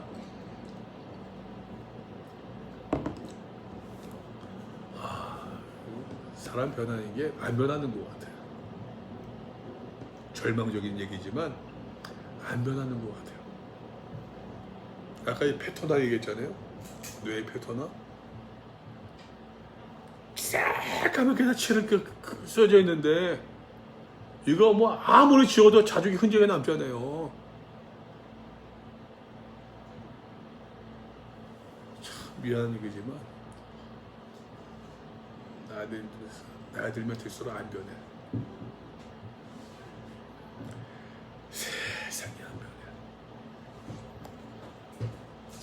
나이 들수록 안 변해. 난 한국교회 교회가 희망이죠. 희망이 돼야지. 교회가 희망이에요. 교회가 희망이에요. 근데 지금의 잠깐의 교회가 희망일까? 난 아닌 것 같아요. 왜? 교회가 너무 연쇄된 사람들 많아. 안 변해. 안 변해. 새로운 교회가 많이 생겨야 돼. 안 변해. 교회가. 다시 이야기해요, 여러분들. 저희들의 교회 안에서 잠깐만 패턴화 되면은 그거 답이 없어요. 교회 안의 사고, 교회 안의 어떤 생각들 패턴화 되면 답이 없어요. 여러분들 20대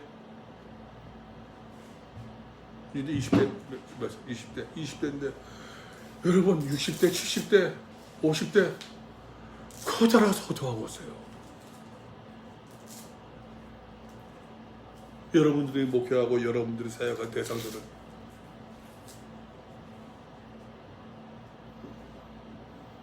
다르잖아요. 다르잖아요, 여러분.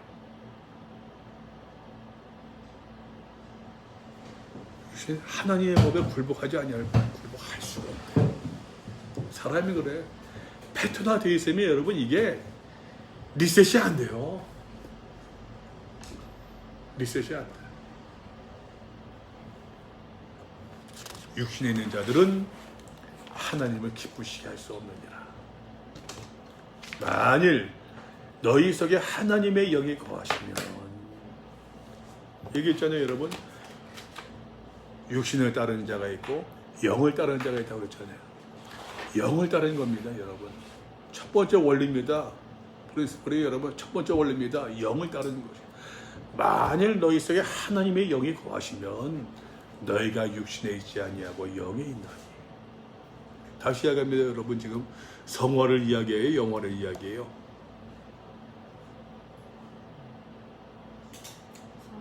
성화를 이야기하고 있는 거예요.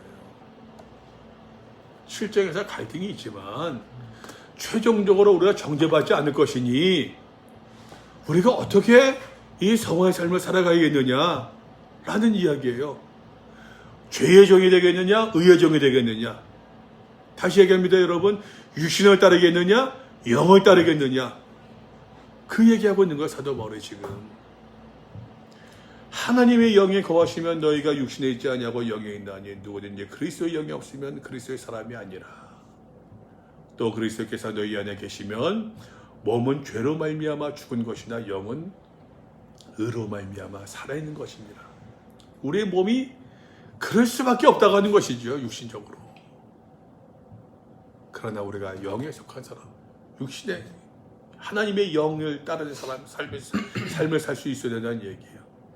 예수를 죽은 자 가운데서 살리신 그 하나님의 영이 우리 안에 너희 안에 거하시면 그래서 예수를 죽은 자 가운데 살리신 이가 너희 안에 거하시는 그의 영으로 말미암아 너희 죽을 몸도 살리시리라. 이게 뭐겠어요? 우리가 죄를 짓지 않는다? 가 아니라 부활을 얘기하고 있는 거죠. 그러므로 다시 또 적용입니다. 그죠? 왜냐하면 그러므로 형제들아 우리가 빚진 자로 돼 육신에게 져서 육신대로 살 것이 아니라 육신을 따르는 자가 있고 영을 따르는 자가 있다고 그랬어요. 육신에 살아간 사람들 몇 절입니까? 7절인가 8절인가 7절부터 쭉 설명하고 있어요. 영을 따르는 사람들 쭉 9절부터 설명하고 있습니다. 그러므로 우리가 빚진 자로 돼 하나님의 은혜를 받은 사람들이니까 육신에게 대해서 육신대로 살 것이 아니라 너희가 육신대로 살면 반드시 죽을 것이로되 영으로서 몸의 행실을 죽이면 살리니. 영을 따르는 것이죠. 우리는 하나님의 영으로 인도를 받는 사람은 곧 하나님의 아들이라. 너희는 다시 무서워하는 종의 영을 받지 아니하고 양자의 영을 받았으므로 우리가 아빠 아버지라고 부르짖느니라. 여러분 여기서 계속해서 하나님의 아들이래요. 양자라는 표현도 나오고 있어요. 하나님의 자녀인 것을 16절에서 성령의 친히 우리의 영과 더불어 우리가 하나님의 자녀인 것을 증언하시나니. 발전하고 있죠. 상속자, 자녀임에 또한 상속자, 곧 하나님의 상속자요. 그리스도와 함께한 상속자니 우리가 그와 함께 영광을 받기 위하여. 뭡니까 영광? 영화예요. 고난도 함께 받아야 될 것이니라. 고난이 없는 영광 있습니까? 없잖아요. 죽지 않고 부활할 수 있습니까? 아니잖아요. 나는 부활절 설교 어떻게 듣다가 어떤 분이 부활의 의미를 인생 역전의 의미로 설명하는 설교도 들어본 적이 있어요.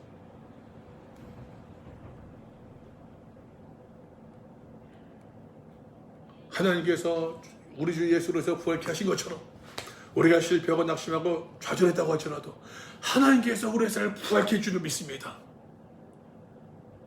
그런지는 아멘 하죠. 뭐 그냥 썩 들어오지 귀에. 여러분 부활이 인생 역정입니까? 아니잖아요.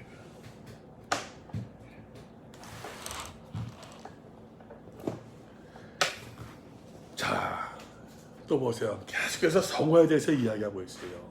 영광을 받기 위하여 고난도 함께를 받아야 된대요. 이 고난이 뭡니까? 환난이에요. 환난의 인내는 연단을 소망을 이루는 줄을 우리가 알미로라. 여러분 이 고난이 이 환난이 인내를 통해서 우리의 도끼임의 캐릭터가 형성되어지고 소망, 영광으로 나간다는 이야기예요. 그러니까 영광을 받기 위해서 고난도 함께 받아야 될 것이다. 고난에 대해서 이야기해 봅시다. 여러분 환난에 대해서도 생각하건대 현재의 고난은 저는 그 말씀 이렇게 해석하는데 이 고난은요 저 헬러 뭐는 잘 모르니까 그런데 파토스와 연관이 있더라고요. 파토스. 내가 본 건 그래. 이제 뭐 신학 때는 뭐 못할지 모르겠는데 파토스가 뭡니까? 열정이잖아요.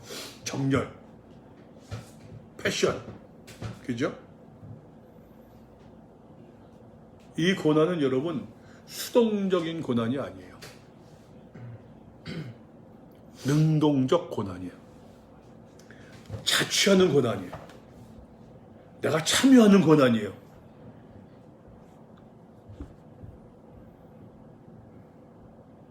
여러분 가만히 보세요. 이 말씀은 좀 보시겠어요?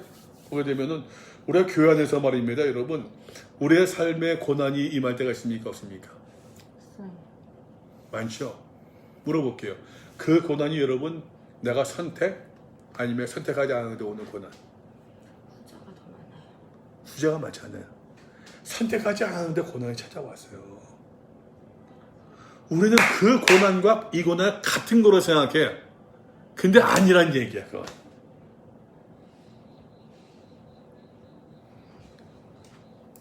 아니란 얘기야. 나는 신학을 공부하고 목표를 하고 쭉 하면서 돌이켜보건대 나는 단언컨대 예수 때문에 받은 고난보다는 예수 때문에 받은 것이 훨씬 더 많아. 다시 한번 말씀. 예수 때문에 내가 잃어버린 것보다는 예수 때문에 얻은 것이 훨씬 더 많아요. 맞아요, 여러분? 여러분들도 그럴지도 몰라요. 나는 죽어도 나는 먹혀하지 않겠다고서 난 다짐을 했던 사람이었거든. 근데 교회를 사임하고 딱 보니까는 내가 먹고 살 방법이 없더라고요. 그때 내가 깨달은 게 있어. 내가 그렇게 싫어하는 목회를 내가 했구나. 그때 내가 깨달았어요. 우리 집 사람이 난 교회 목회하면서 한 번도 진짜 단 한 번도 내가 통장 잔고가 플러스된 적이 없었어요. 단 한 번도. 교회 사례 받으면은 어떤 때는 사례 받은 그날 내가 다 마이너스야. 그러고서는 또 이제 카드로 생활하고, 카드를 갖다가 예를 들어서 이제 교회에서 사례비가 뭐 한 주 늦게 나온다? 그럼 큰일이에요. 근데 그런 경우도 왕왕 있었어요. 내가 아는 목사님은 그런 얘기 들었대.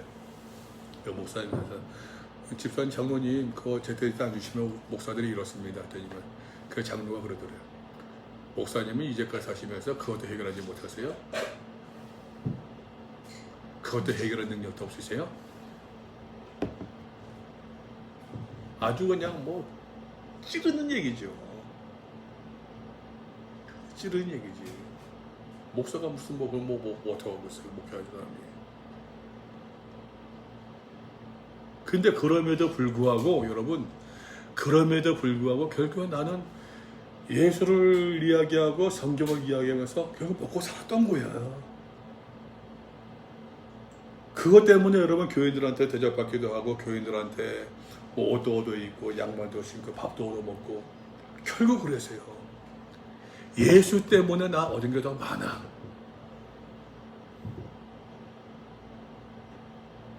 예수 때문에 받은 고난은 별로 없었던 것 같아요.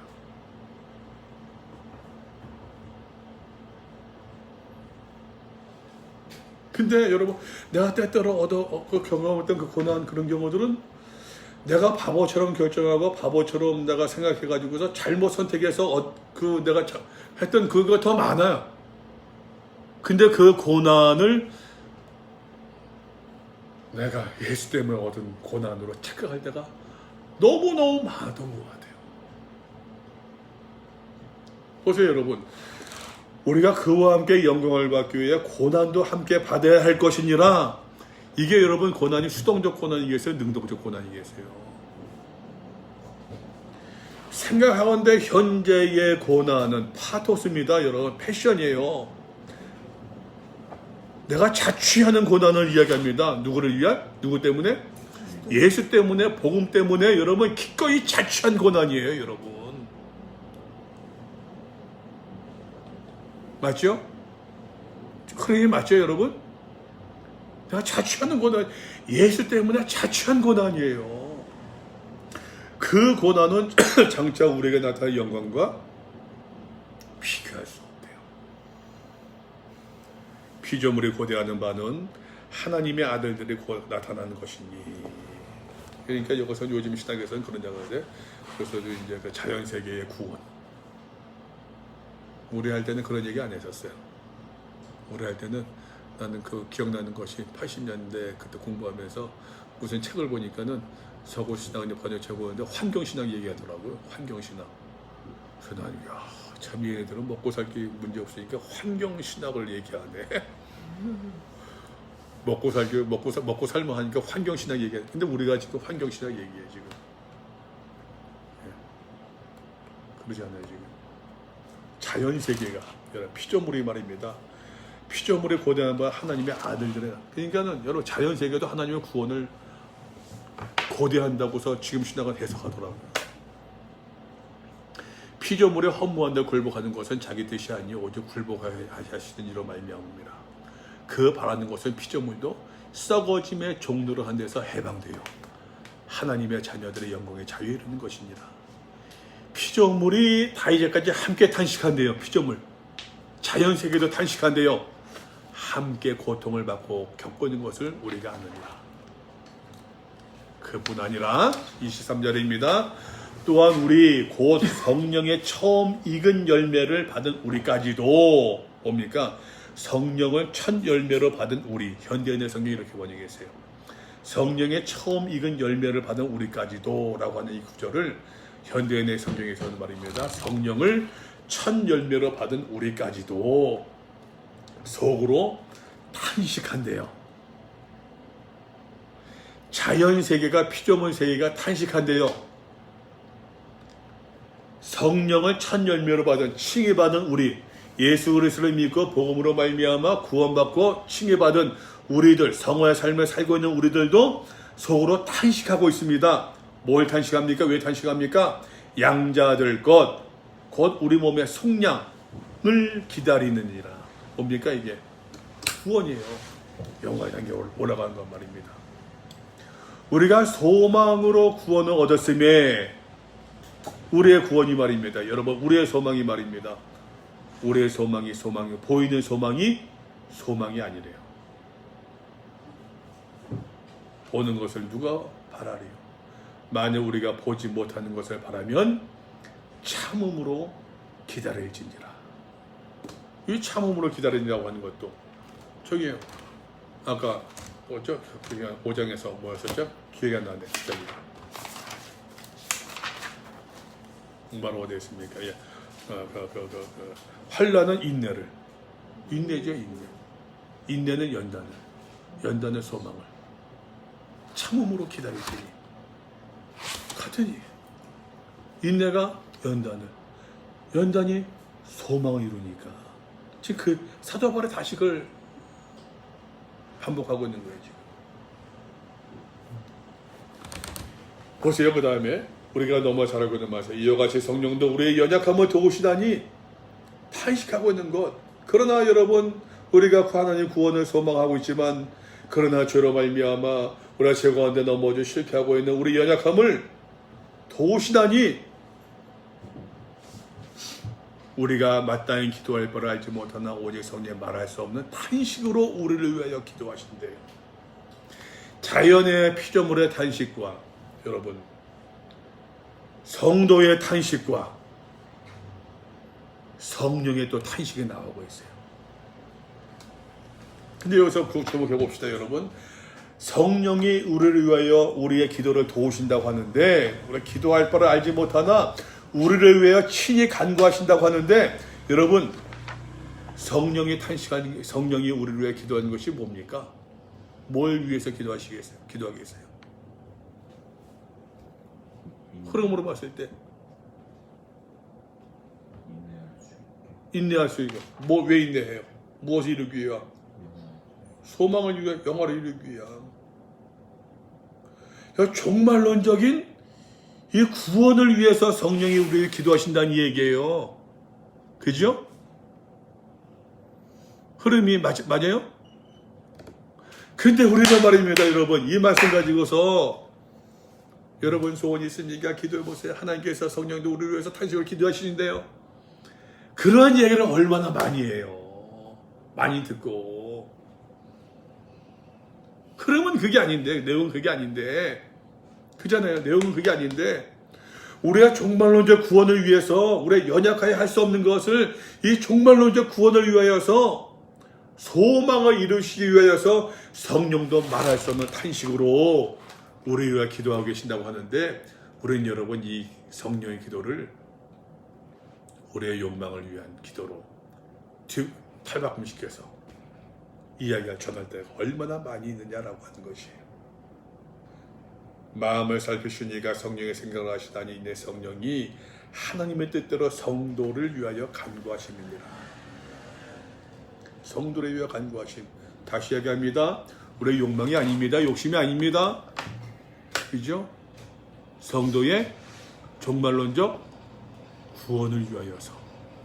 다시 이야기할게요.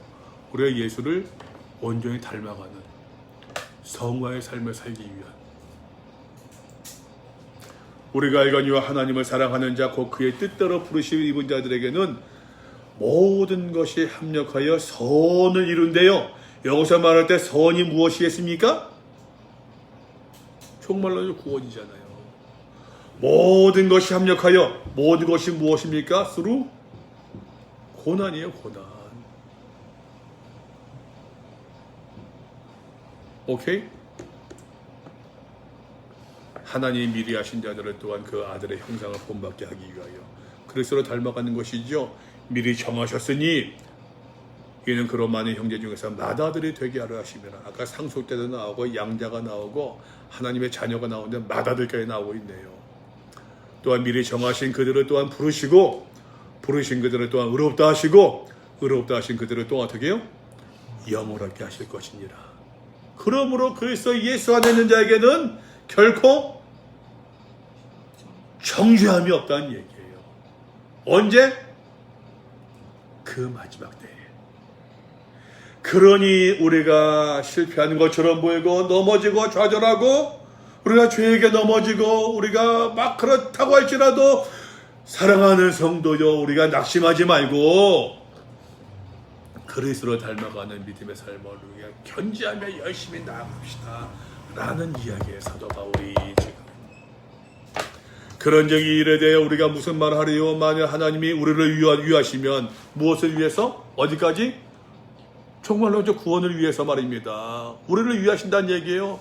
누가 우리를 대적하겠느냐? 자기 아들을 아끼지 아니하시고 우리 모든 사람을 위하여 내주시니까 어찌 그 아들과 함께 모든 것을 우리에게 주시지 않겠느냐?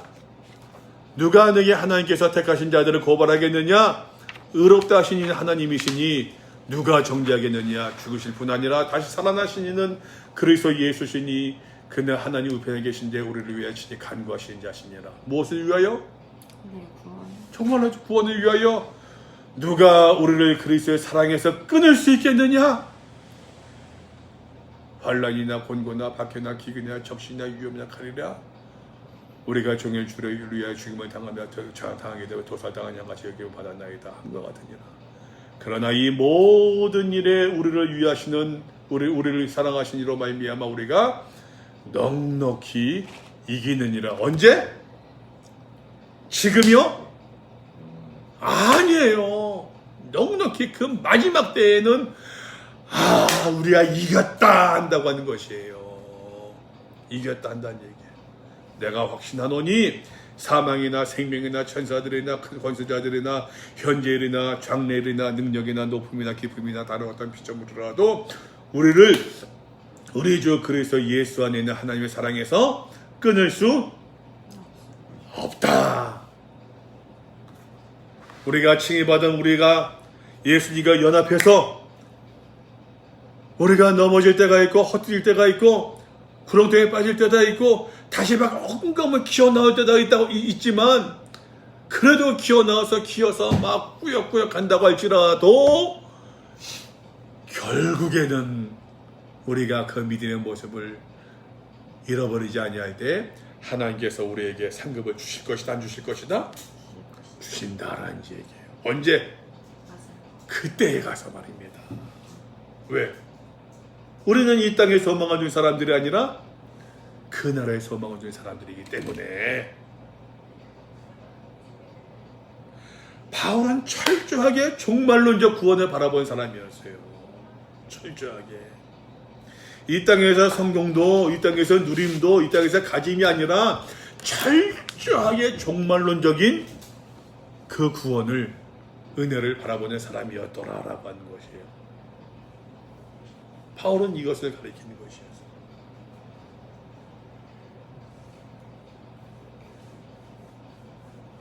여기까지 질문.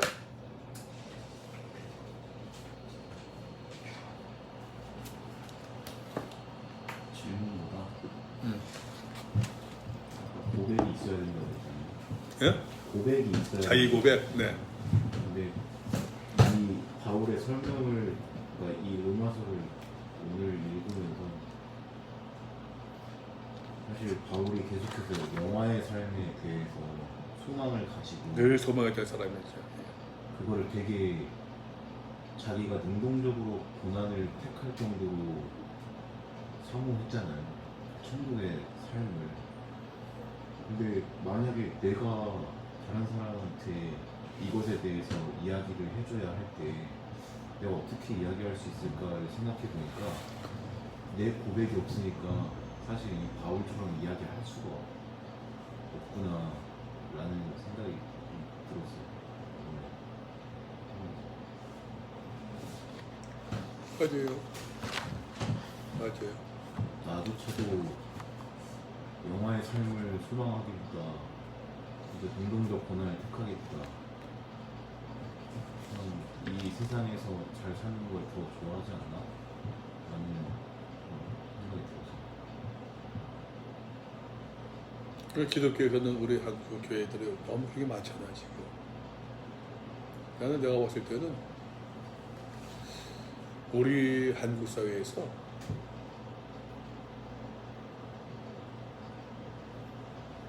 교회가 굉장히 그 자본주의에 물들어 있어요. 교회가 굉장히 자본주의에 물들어 있어요.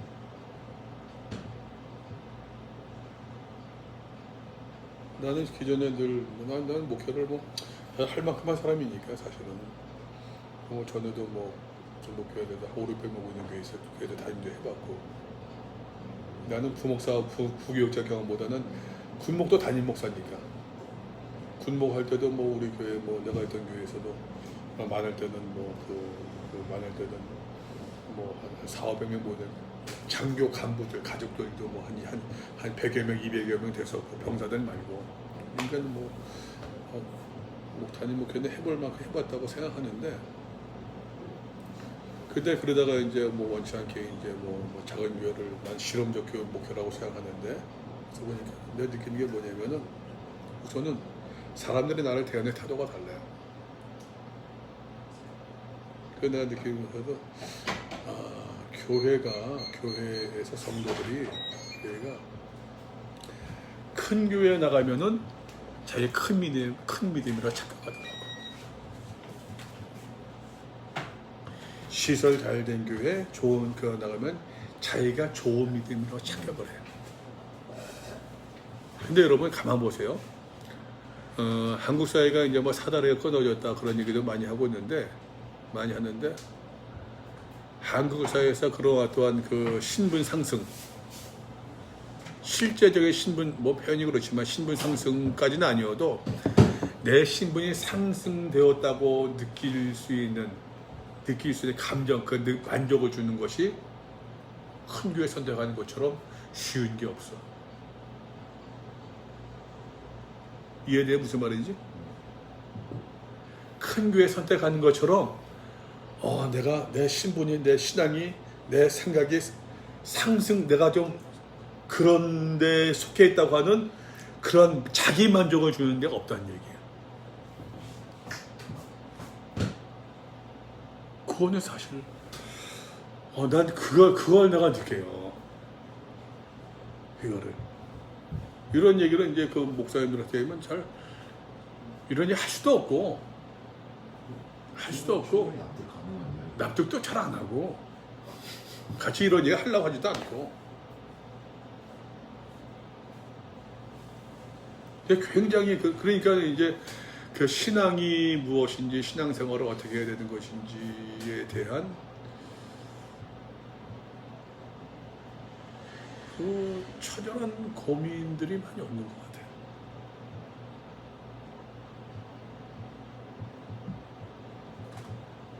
처절한 고민들이.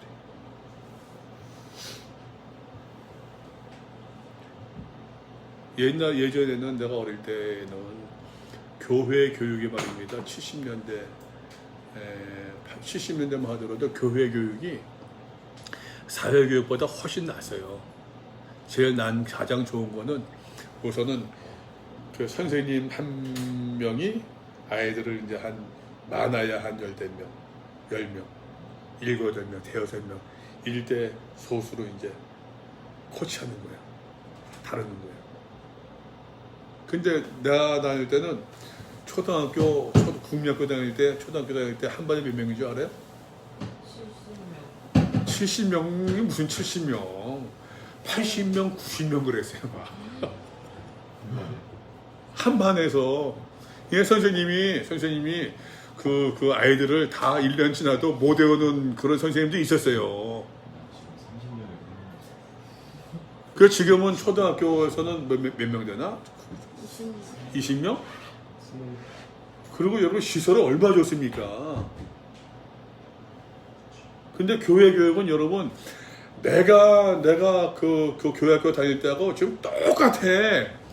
예배 형식도 분반 공부 모든 시스템이 똑같아요. 똑같아 그게. 그 교회가 옛날에는 교회가 사실 앞서갔거든. 지금 교회가 훨씬 떨어져 있어요. 훨씬 떨어져 있어요 교회.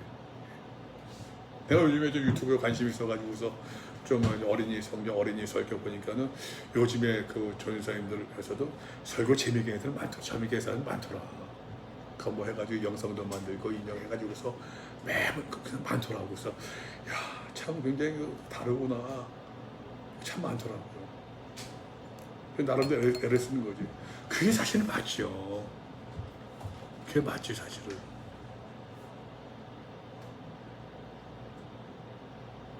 근데 그러한 어떠한 처절함들 그렇게 가야지. 그렇게 가야지.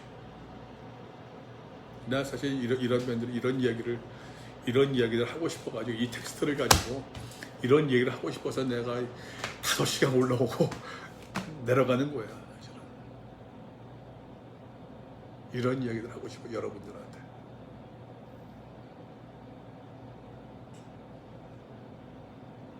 이 하는 것은 여러분 다른 버전 가지고 성경 몇 가지 보게 되면은 알 수 있어요. 내가 여러분 느끼면서도 또 새롭게 느끼는 게 여러분들 하여튼간 신학 공부가 나는 성경 볼 줄 아는 거라고 생각해. 성경 읽을 줄 아는. 안영성 목사 그런 얘기 하더라고. 같이 대화하고 하는데 안영성 주 하는 얘기가 야 우리가 신학교 다닐 때 신학교에서 성경 읽는 것을 배우지 못했잖아. 내가 딱 이런 걔가 그 친구가 얘기해서 하는 게 아니야. 똑같이 얘기를 하는 거야. 성경 읽는 것을 배우지 못했어. 성경 읽는 것. 신학을 공부하면 사실 성경이 있는 것을 배워야 되거든. 근데 성경 있는 거 뽑아도 신학 배운 거 가지고 성경으로 꿰맞춰 나가니까는.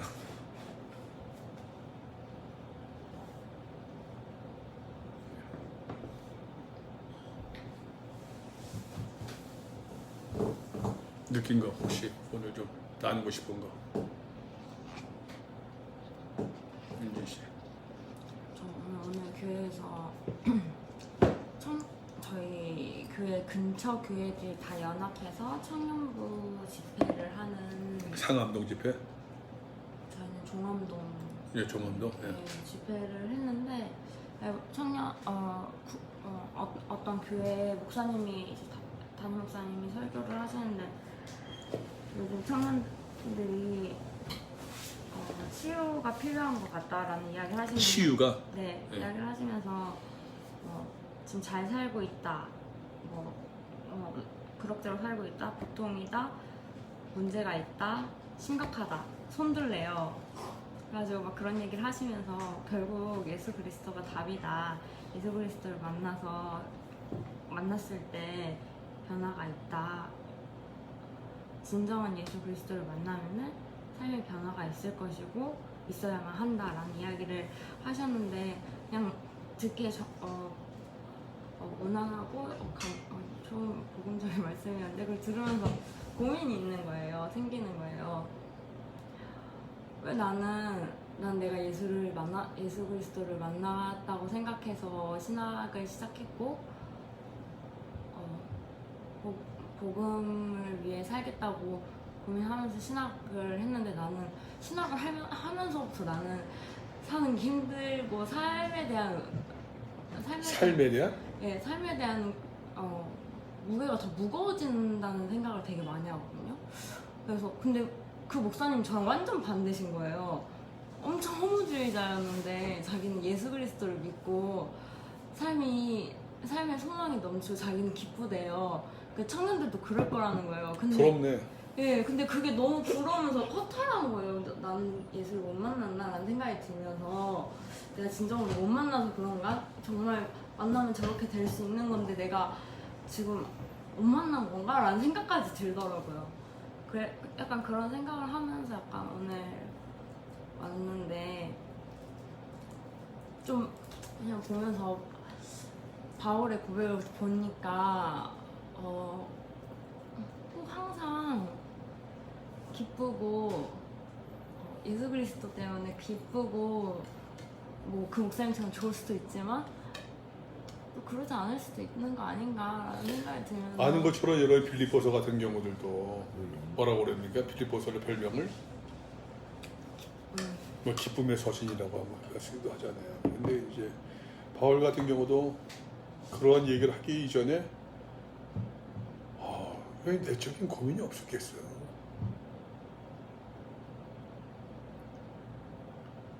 바울은 이제 우리 알기로는 결혼하지 않았다고 하니까는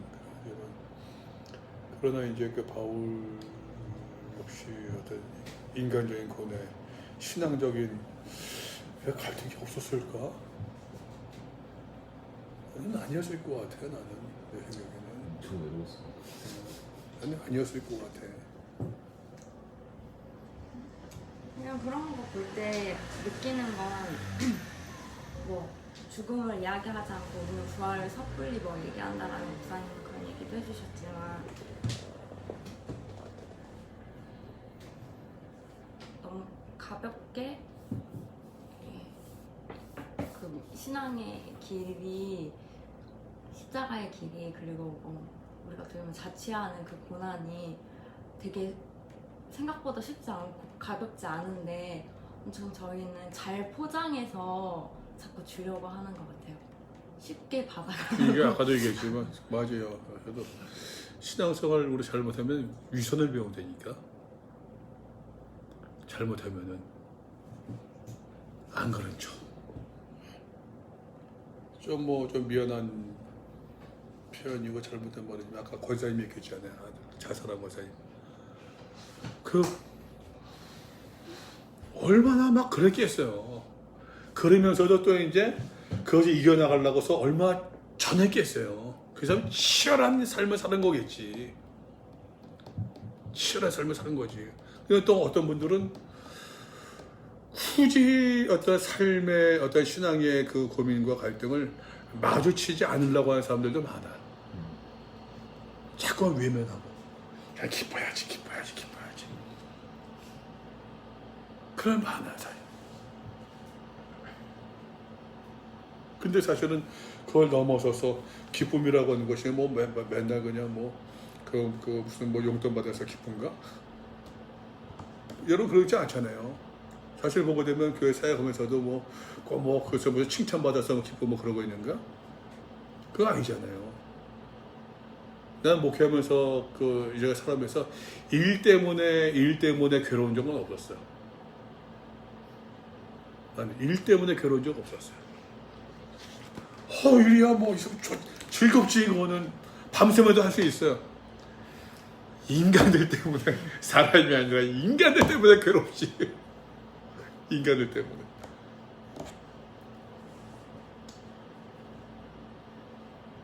우리가 그래도 그 안에서 우리가 사실은 누구한테 요 기억하시면 좋을 것 같아요, 여러분. 요 기억하시면은 내가 이제 교회를 사임하고서 이제 어떤 이런 준비하고 저거 할 때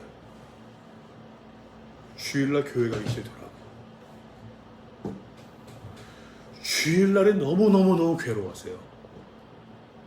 주일날이 어디 교회 가야 될지 모르겠어요. 또 더군다나 그 예배에 성도수가 앉아본 적이 없잖아요. 늘 단상에 있었지. 그거 청소년 때, 고등학교 때, 대학 1, 2학년 때만 거기 앉았었고, 그다음부터는 늘 거기 있었잖아. 그런 점이 너무 괴로운 거야, 이게. 또 하나는 또 괴로운 것도 이제 보면은, 이게 말씀 듣는 게 너무 힘들어. 말씀 듣는 게. 저 목사님은 저 설교, 성경 본문을 봤나? 저분은 이거 좀 엉뚱한 얘기하고서 막 저러고 있네. 와, 저렇게 뻔뻔하게 저렇게 얘기할 수 있을까? 나는 막 그게 보이는 거야, 그게 내 눈에는. 뭐 눈에 뭐만 보인다고? 그냥 보이는 거야, 그냥. 그냥 괴로운 거야. 주일날 교회 가기 싫더라니까는.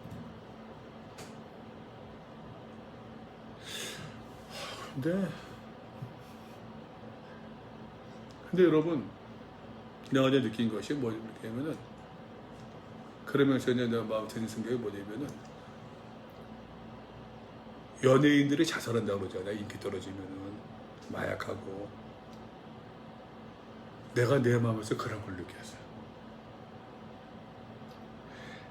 우리는 포장하기를 성도들한테, 교인들한테 영향력을 끼친다고 얘기하는데, 이야기하고 생각했었는데, 가만 보니까 이게 내 인기에 내가 주사 맞는 거였었어요. 인기에. 많은 사람들 사랑하는 성도 여러분, 하나님을 바라봅시다. 주 예수를 의지합시다. 하면 여기에 내가 취해가지고서 이게 나도 거기에 중독되어 있었구나. 그런 내 모습이 보이기 시작하더라고요. 그러니까는 이제 거기 가서 앉아있는 것이 괴로운 거예요. 힘든 거예요. 그렇게 하지 못하는 내 모습을 보면서 이건 내가 잘못했구나 라는 생각 참 많아요. 여러분 절대로 그런 거 안 배웠으면 좋겠어요. 멋있게 하려고. 근데 그 목회 스킬이 이제 그 스킬이 그런 거거든. 그런 거 배우는 거거든. 그런 거 배우는 거. 내가 제대하고 나서도 한 3개월 쉬었었어요. 제대하고 9월 말에 제대하고서 12월, 1월 그 다음 이듬해부터 부목사 시작했었는데 그때 사랑의 교회 가서만 예배를 드렸어요. 그때 이제 옥하는 목사님 계실 때였고 그 다음에 이제 휴가 때마다 종종 오정의 목사님 때 사랑의 교회 가서 예배를 드렸었는데 오정의 목사는 나 그때도 사실 안 좋게 봤어요. 솔직히. 그러니까 근데 그 사람한테 내가 배울 점이 하나 있다고 그때 그 당시에 느낀 거야. 저 사람은 옥하는 목사님께 비교해 봐서는 레벨이 다르다. 근데 이제 그 사랑의 교회에서 수요예배드리고 어떤 그거는 그 찬양이 좋더라고. 그래서 그랬었는데 레벨이 다르다. 근데 이제 옥하는 그 오정의 목사한테 내가 그때 느낀 거 저거는 배워야겠다. 지금은 생각이 달라졌어요. 지금은 다른데 그때 배워야겠다 느낀 거는 오정의 목사가 강대상에서 멘트를 날릴 줄 알아. 멘트를 다 해가지고서 그 제스처하고 그때 어떠한 이 상황에서 이러한 멘트 해가지고서 그거 할 줄 알더라고. 그 사람 스킬이 좋은 거야. 말씀이 좋은 게 아니라 스킬이 좋더라고요. 그러나 그때는 그 당시에는 야 저거는 참 배울만하다라고 생각을 했어. 지금은 생각이 달라. 근데 여러분 스킬을 배우면 안 돼요. 스킬을 배우면. 근데 목회하다 보면은 이제 전도사 생활하면서도 목회 스킬 배우잖아요. 목회 스킬을 배우려고 해요. 그거 배우면 안 돼. 뭐 아주 필요 없다. 그것도 뭐 틀린 모습이겠지만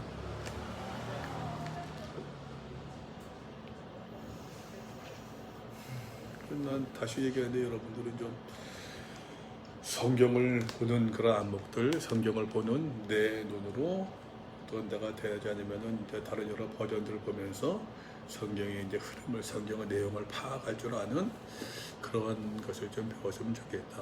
그건 여러분 다독밖에 없습니다. 많은 시간 투자하는 것밖에 없어요. 많은 시간을 성경에 투자하셔야 돼요. 성경만 주구장창 그냥 읽으면서 줄치면서 가지 말고 성경 흐름을 보면서 정리하면서 그 하면은 좋을 거예요. 유니스.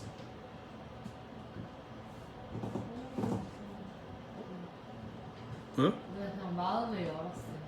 마음을 열었어? 네, 그건 뭔 소리야? 지난주에 마음을 열고 들으라고 하셔가지고 마음을 열어서 그냥 받아주셨어요.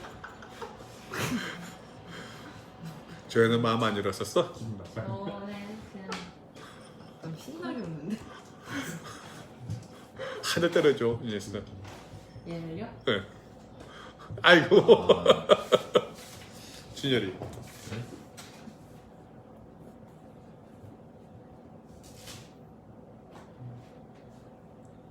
뭐 고민하냐? 고민이라기보다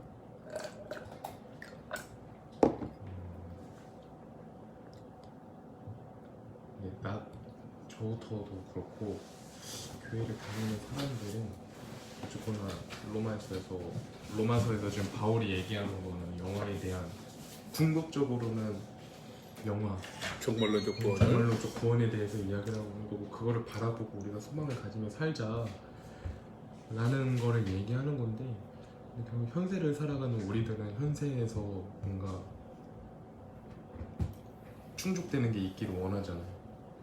믿음으로 말미암아 우리가 예수님을 믿음으로써 얻는 복이 있기를 원하는데 바울이 이야기하는 복은 다름이 아니라 하나님과 연결되고 영화를 향해 나아가는 그 자체가 복인데 근데 이제 이거를 정말로 진정으로 경험하지 못한 사람들은 이게 복이라고 공감을 못할 수도 있는 거잖아요.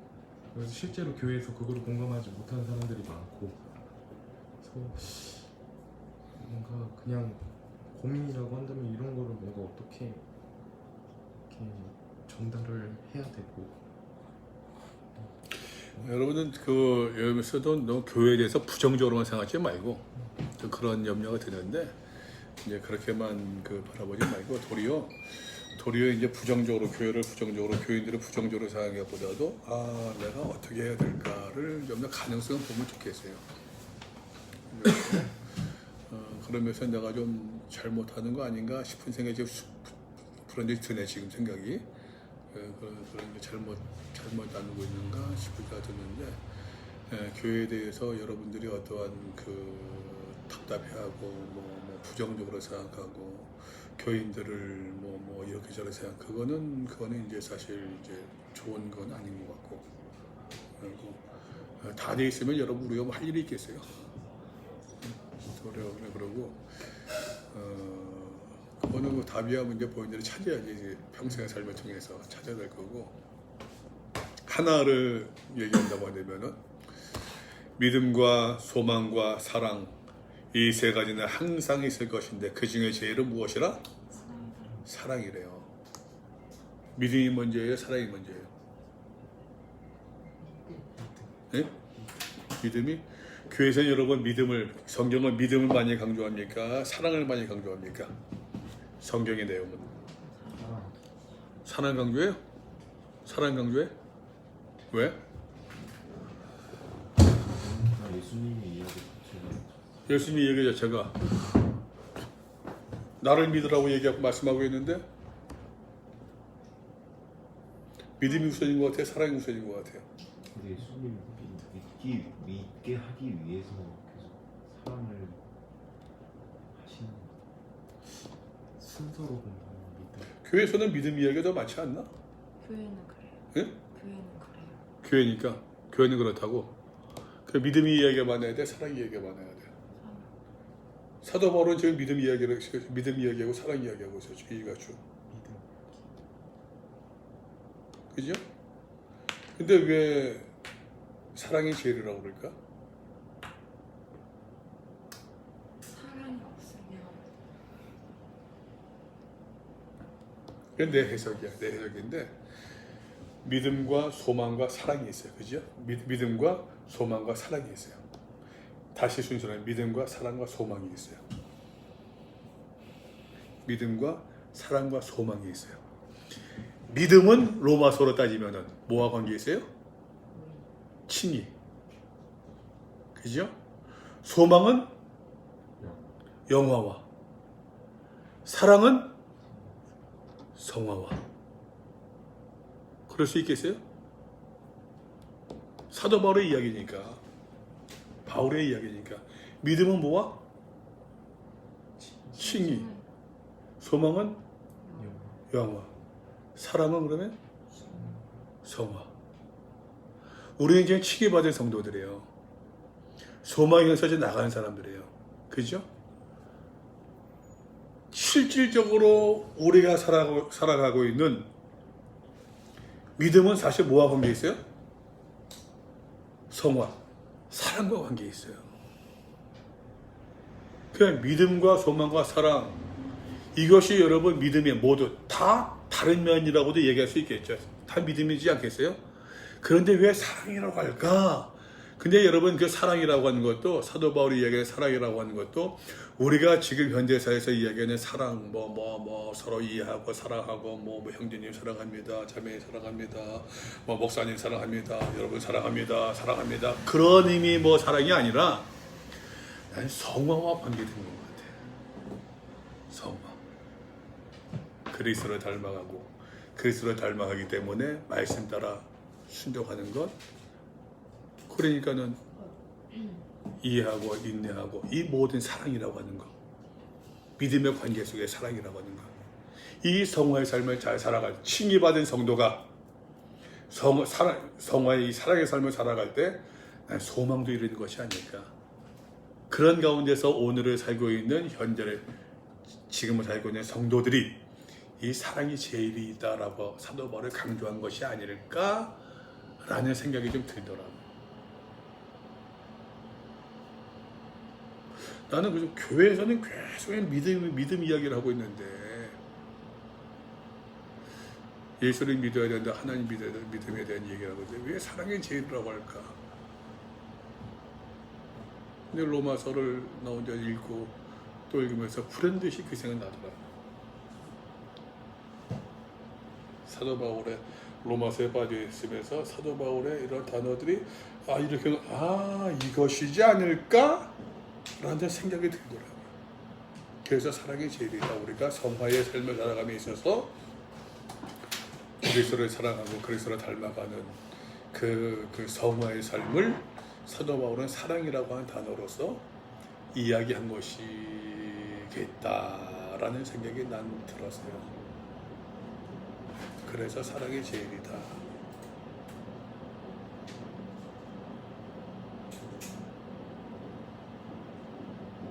동의하든 동의하지 않든 내 해석이에요.